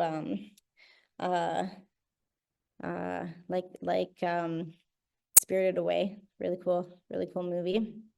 This entity here really, to me, is a representation of greed. And when we neglect our values, greed becomes fear, and fear becomes violent, often with people with the most wealth enacting the most violence. And so in our teachings, we also have the stories of another kind of spirit, which is a dark expression of humans that feeds off of our greed. And right now, in the Anishinaabe prophecies, they say that we are in the time of the seventh fire. And it's in this time that they say a new kind of people will emerge. And these will be Anishinaabe people who want to retrace their steps and retrace the steps of their elders. And they want to ask for guidance, and they want to understand, how do we do the things that we did? How do we bring that into a modern place, into a modern context? And at times we'll find that some of the elders have fallen asleep. That's what the prophecy says. But there will be other elders that'll be woken up by our questions. And they'll have much, much knowledge to offer. And some of the elders will be silent because no one will ask anything of them. And so these people, these new Anishinaabe will be very careful in how they approach the elders. And this task will not be easy. And if in this prophecy, if Anishinaabe remain strong in their quests to reclaim some of our cultural teachings, to reclaim some of our spirit ways, there will be a rebirth of the Anishinaabe nation and a rekindling of these old fires. And they say that once again, a sacred fire will be lit. And there's also a place in this prophecy for the prophecy speaks to the light skin race, and being given a choice between two roads. One road will be green and lush and very inviting, and the other road will be black and charred, and walking it will cut their feet. But we are told that if the light skin race makes the wrong choice of the roads, then the destruction which they brought with them in coming to these lands and coming to this place will come back at them and cause much suffering and death to all of Earth's people. But if they choose the right road, then the seventh fire will be lit, and the eighth and final fire, which is an eternal fire of peace, love, brotherhood, sisterhood, peoplehood, will come into play. And I share that because I feel like these stories that come from places like being within an Anishinaabe sugar bush teach us about how to be with one another, but also warn us about actually that second road and that second path that we can easily fall down. And I do believe that we are at this time. A lot of the elders are saying this is the time of the seventh fire. And working with young people, I see the choices that they are making that are different, and the choices that they are making to walk down. And they're inviting folks to join with them, right?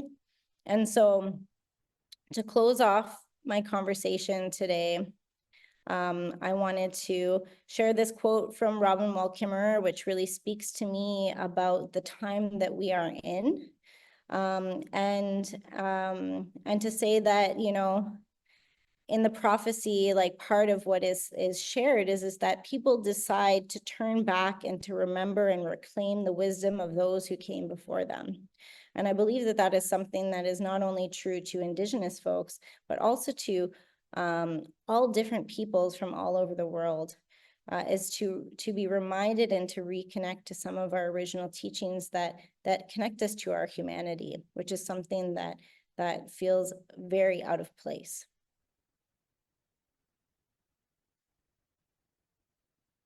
And so in closing, I would say, to use a little bit more Studio Gimli imagery here, may we conspire together to create a world that is both gentler and more just. May we walk with each other home with utmost care, and may we tend to both our grief and our hope as sacred allies. Miigwech Kinoea, thanks so much for tuning in. I hope you all had a wonderful and that maybe some of what I shared will help you to refine your place. So thank you to the Tamarack team, and I'll pass it back over to you all.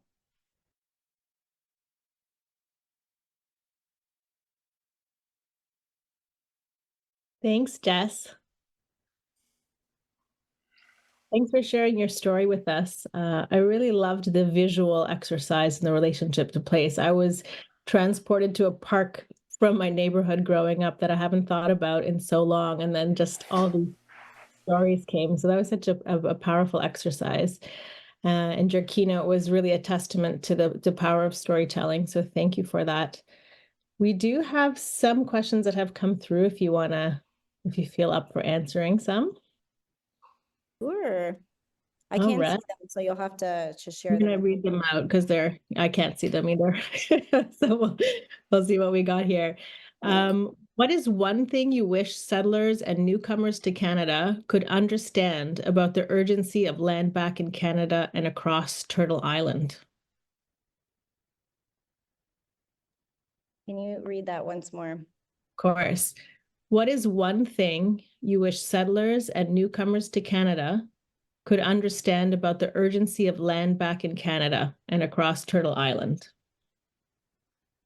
And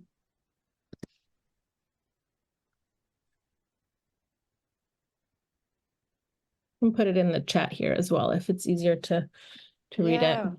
Yeah, I think the one thing is tripping me up a little bit, but the way I think that I would answer this question is that understanding actually comes through experiencing and through relationship.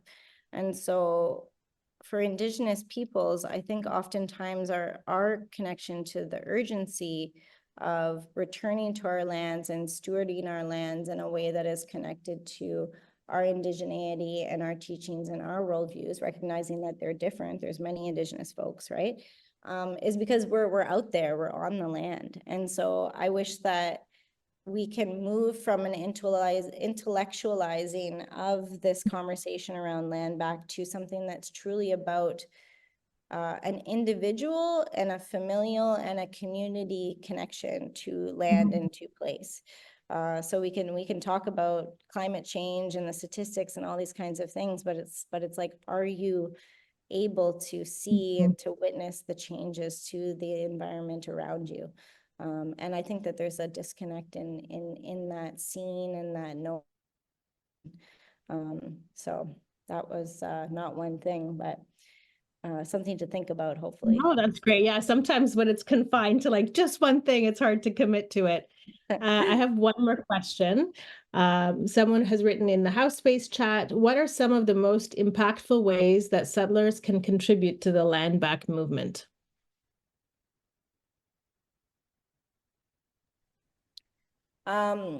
Interestingly enough, I'm actually at I'm tuning in from the Ontario Land Trust Association conference. And so access and ownership of land is big on my mind right now. Recently within my own territory, there was an individual who's actually willed land back to us. So he owned a big chunk of property within our traditional territories that he said, you know what? I actually really feel like the best folks to be caring for this and taking care of this are the Anishinaabe of this area and of this territory. And so he said, let's figure out a way that you all can have access to this land while I'm still around, hoping that he'll still be around for quite a while. And when he passes on, that there's a legal mechanism in place to be able to like transfer that land to community. Something else that I'm learning about is farmers and creating easements on their farms that they can then encourage to invite Indigenous folks to harvest from, or the creation of conservation areas that really take into consideration that for Indigenous peoples, conservation is about an active relationship to land. So it's not about like fencing a piece of land off, but it's about being on the land. And like I said, again, really understanding what that land looks and feels like throughout the seasons. And so land trusts are an interesting mechanism, looking at land transfer as like a private donor, supporting Indigenous folks in researching and understanding the legislative challenges that might exist. Like those are all different ways that like we need a lot of brilliant people to kind of figure out like some of the loopholes, because we are challenged by the Indian Act. And we are challenged by what can and cannot be considered a part of reserve land. So there's a lot of work to do there. And I think just like inviting and welcoming, like if you have land and you know that there might be some Indigenous folks that might want to harvest some medicines from there, you know, say, come on by, come on by, and really lean into developing relationships that are based on trust, not on conditions. Thank you, Jessica. We have so many words of gratitude in the chat. Thanks for sharing your beautiful and personal sharings. Thanks for sharing so beautifully your connections to the generations of your family and the land. Everything was so beautifully presented and powerful. So that's what the audience is saying. I know you can't see them right now, but thank you so much for being with us. Miigwech, thanks all, really appreciate it, and the extra little love that comes my way. So thanks for listening to my stories and watching my family slideshow. That's pretty much what I showed you. Is like, here's a slideshow of my family. Loved it. We loved it. Thank you, Jessica. All right, friends. So we've reached the end of Engagefest, almost, the last official event. What a whirlwind 2 days of connection, learning, inspiration. So I want to just check in to see what's next. And I think, Nick, do you have some questions for the participants and everybody watching at home? Yes, I do. I have a few questions for everyone. How full is your toolbox? How many connections did you make at the event? What is one thing you are going to do in the next month?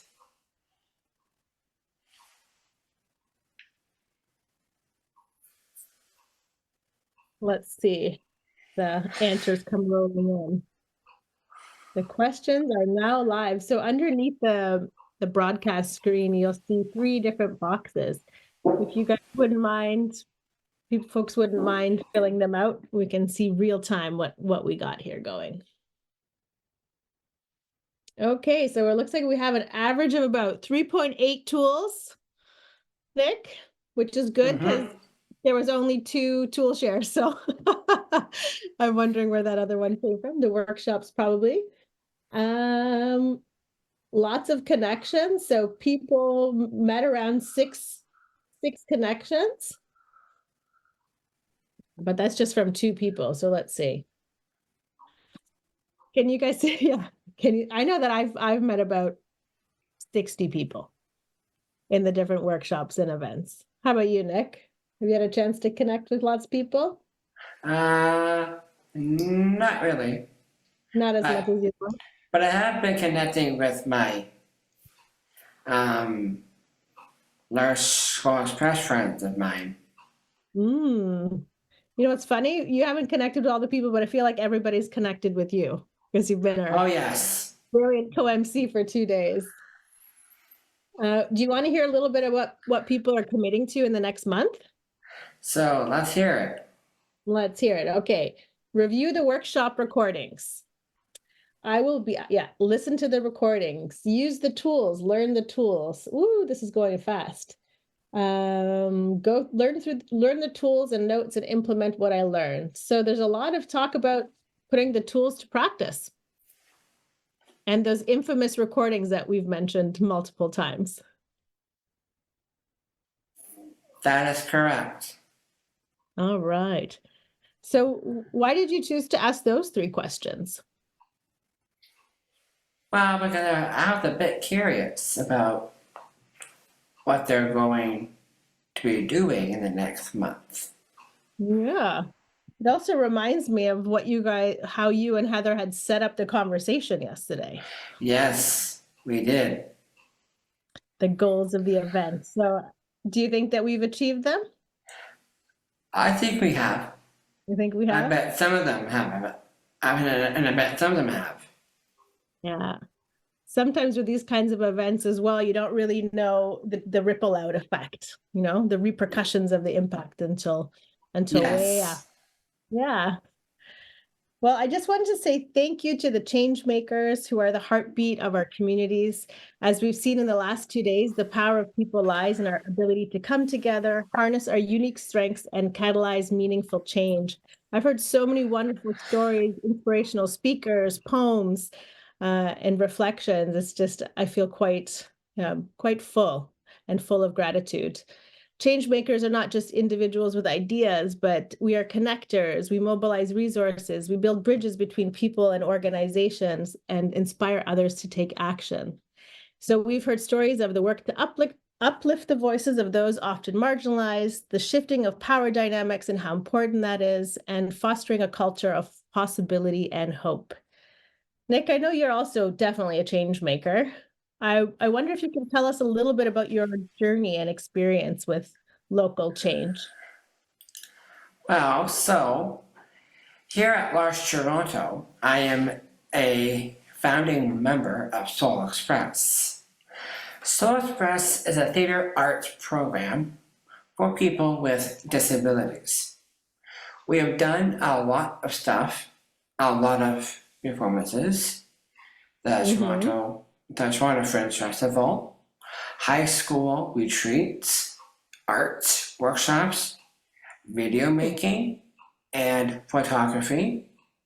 We also did a very hard topic about institutionalizations and how people with disabilities were treated poorly for having a disability.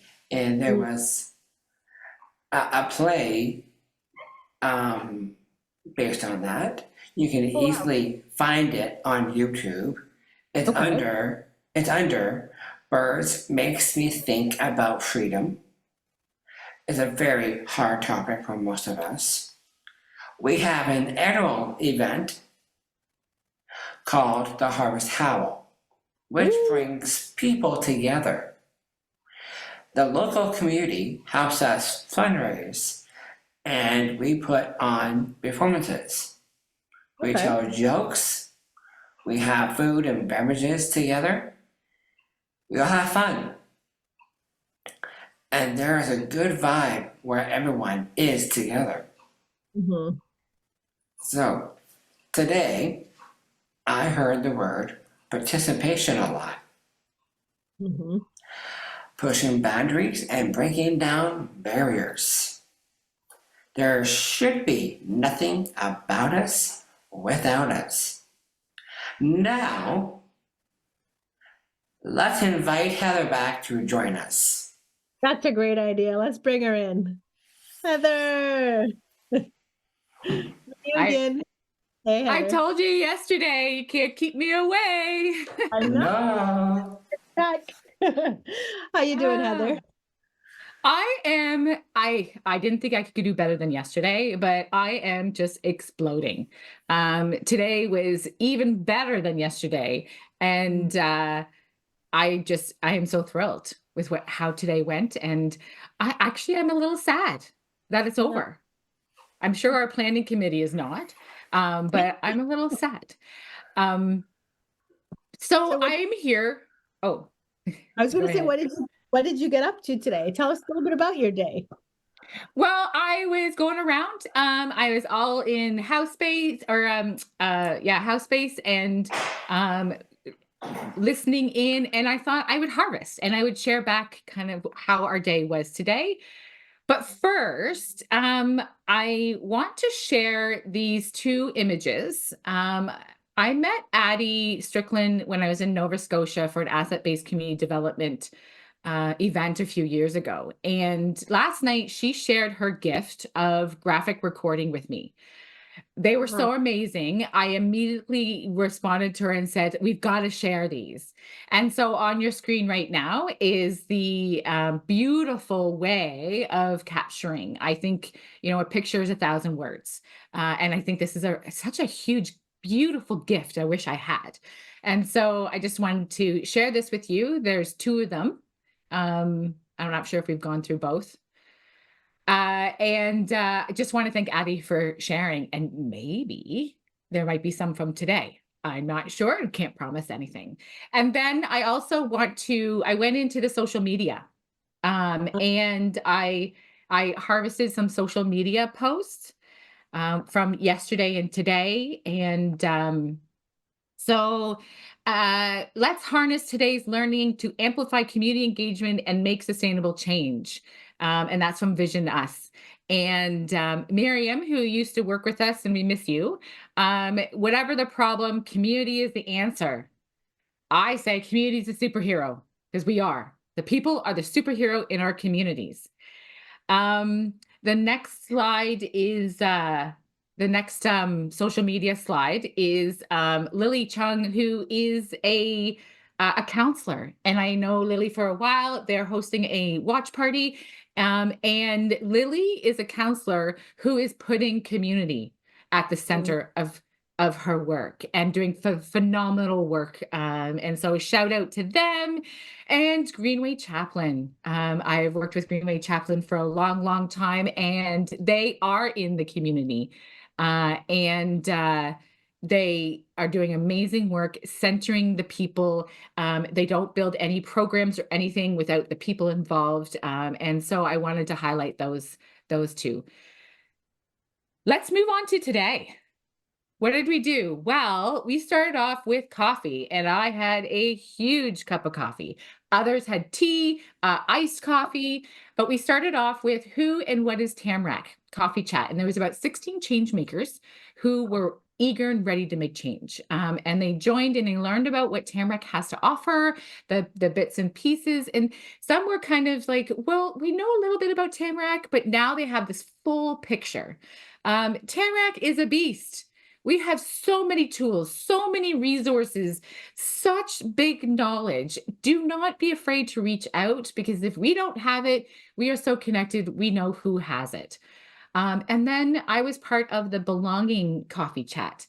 And we had 36 beautiful people who shared their belonging stories, and we learned about the Pan-Canadian Belonging Strategy and how to get started. I can't wait for people to participate and get involved in this strategy. And one of the quotes was, can't wait for people to do it. You can't wait for people to do it. You need to do it. Insert yourself. You need to do it. Get involved in groups and clubs and festivals. And another quote from it was, we need to take risk in people and create opportunities. So really it was about that fear. And how do we overcome the fear? And then we had Elder Alvin, who opened us up in a way of hope and love. And then we had Minister Sudds talk, and Sarah commented on, really appreciate bringing the SDGs into the conversation. I really believe they are a uniting tool to provide common language for diverse stakeholders and diverse places. What an awesome way of summarizing that message. And then we went into the government panel. And again, I'm a little bit biased because I was working with Justin to put this together. We had a long list of people, and I'm so happy we settled on these 4 amazing people. Nadia, need to go where the people are at. Look for unique places, not going to the usual places. Stefan, socially mandated by our parents to work with community. I know that was not really about what he was talking about. I just love that statement that us as parents are the ones that instill this into our children. Emery, council to define the council to the individual councils to define their own goals, values, and needs versus, the government or whoever the funder is defining your goals and values and needs. And so I really love that. And Mercedes brought more about the SDGs, and SDGs cannot be achieved in isolation. Communities are doing this work. And so really centering the community piece.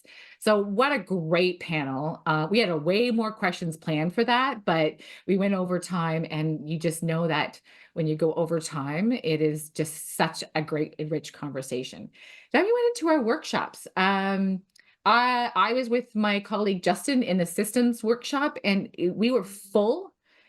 And I'm not going to lie, systems makes my brain hurt. But by the end of that conversation and working with the folks, we were able to kind of digest it and play with it a little bit. We learned collective impact and asset-based community development as frameworks to ground in the systems. So I highly recommend going to that one and having a look at it, all of those who are going to go back to the workshops. And then, wow, Jessica's presentation. Oh, wait, the tool shares. We had so many tools. And I have to apologize because I got so excited about my tool that I forgot to flip my slides. So anyway, so many great tools. And remember that tools are like a framework, and you need to take that tool and make it your own. Take that tool and recognize the audiences are going to be using it. Don't ever cookie cut a tool. You take it and you modify it. And then Jessica's presentation. And so that her presentation showed the power of story and the power of photos and how it makes us feel and how it makes us learn. And I love that exercise because I closed my eyes, and the place that came into my mind was walking down the street of my town. And during our first light up the night where businesses stayed open, it was around the holiday season, and the streets were hustling and bustling, and the smell of apple cider. I had never, I'm trying to think how long, 15 years I lived in this town. I'd never seen our town so full of people and busy. And it was a cold, cold day, but I was so warm and so proud of where I lived. And so that was my story. And again, about place, right? And how our places. Yeah. And then we're here. We're here at the end. And I love working with you, Nick, and your insight, and Sonja. Yeah, I'm just going to sit here and just bask in the love. Thank you, Heather. Thank you, Heather. I wasn't expecting such a great report. You're hired. It's like she was a reporter reporting live from the streets of Engagefest. Nick, did you want to share any main takeaways from the last 2 days? What's sticking with you? Well, I really loved what Heather said, that I would take away being a superhero, being a superhero in your own community. And not just my own community, but also with Lush Canada, Lush International, and Soul Express. Being your own superhero in your community. That is what I'm going to take away. Love that, Nick. So, friends, this concludes our time here. I mean, us as MCs, co-MCs. This is where we stop, and we would love to invite Danya back on stage with us, share some of reflections of what she's been hearing, but also to offer some words of gratitude and to close us off. So thank you, everybody, and thank you, Danya. Thank you, co-MCs. High five. Danya, over to you. Thank you so much, Sonia. Let's give a virtual hands clap to our amazing MCs, Sonia, Nicholas, Heather. Thank you so much for creating this space as you did. Such a joy to get to be with you in that space. Thank you so much. As Sonia mentioned, before Elder Alvin closes our gathering, I've been asked to give a couple of gratitudes. I love this part. I find that our dominant systems, the very ones that we're trying to change, can make it really hard for us to appreciate the positive and deep impacts of what we do. And please know these gratitudes are from the heart. You all are filling our places in this movement with love and with possibility.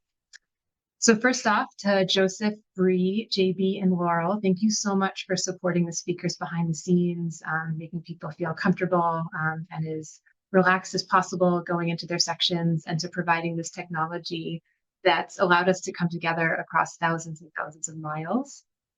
We will have access to the House Space platform until the end of November. at which point our team will provide more information on accessing all of the files. For now, you can get them all here. Thank you to our planning team for hearing what our members were asking for and for designing 2 days that were really responsive to that.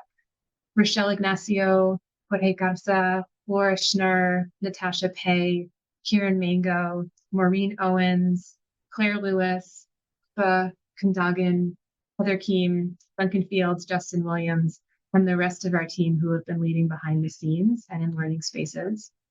Special thanks to Steph Murray, who's been on our team for a very long time and brings so much wisdom about how to create these events and how to make them places of belonging. Steph, thank you so much for all you've done to make this possible. Thank you to our hosts from coast to coast. I am going to list all of you just because I don't think we've done that yet, and we really want to celebrate all of you being together in place. Nelson at its best, Together Nelson and Trail, Thriving for All, the City of Victoria Neighborhood Team, TILA Consulting in Edmonton, Battleford Community Project, Winkler Central Station, Municipality of Clarington, Climate Action London, CSI Center for Social Innovation, St. Thomas Elgin Coalition to End Poverty, Councillor Lily Chang, and Transition and Commune. Thank you as well to our dear friends Large Canada for their partnership, and again to Nick for being our MC. Thank you to Amelia for your ancestral acknowledgement and for infusing our space with poetry, with art, and with song, and to EcoBloom for your partnership. Elder Alvin, again, for opening and closing our events and sharing so much wisdom with us always outside of these events. Thank you to all of our speakers in plenary and in workshops and in tool shares for sharing learnings and questions and aspirations with such generosity. And Jess, thank you in particular for your call to action to face the truth about the current and historical displacement of people from place, even as we do work in place. I'm almost done here. Thank you as well to all those who come before us in this movement. Tamarack's good friend, Victor Beausoleil, and Ma'at and others at SETSI always remind us, as do many others, to acknowledge those who come before. First Nation, Métis, and Inuit people have forever centered place, and teachings like humility, respect, courage, and love that are central to this movement. And our work is really a return to these roots.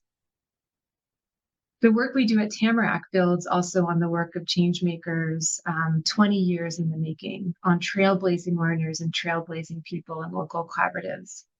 Many of them are known to you, but I just want to name one special changemaker today, who's not with us because she's on vacation, but with us in spirit. Liz Weaver has been with this movement since its seeds, first with the Tamarack, first with the Hamilton Poverty Roundtable, and then in leadership roles with Tamarack.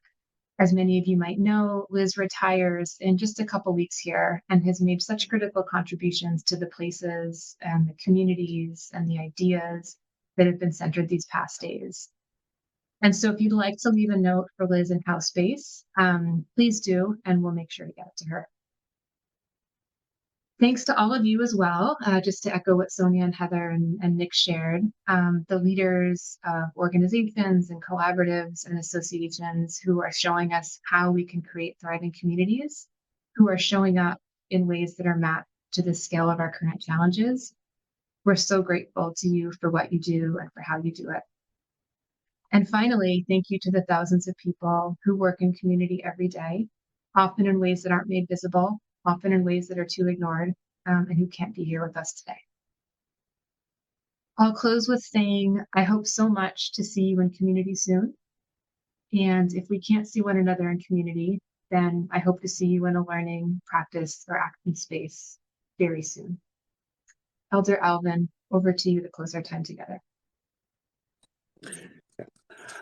First of all, I hope each and one of you had a successful day and have learned many things of how to do things in your community, and also taking something from this Engagefest that was conducted by Tamarack, and that each and one of you will be successful and doing good work in your communities, and that, you know, of it all, we're all human beings, and we all have to live together and thrive in making a safe environment for our children and our people in our communities.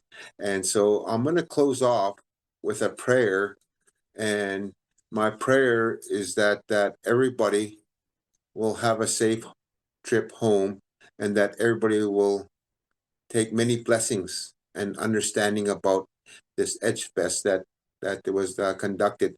So I'm going to start out with a prayer, closing prayer.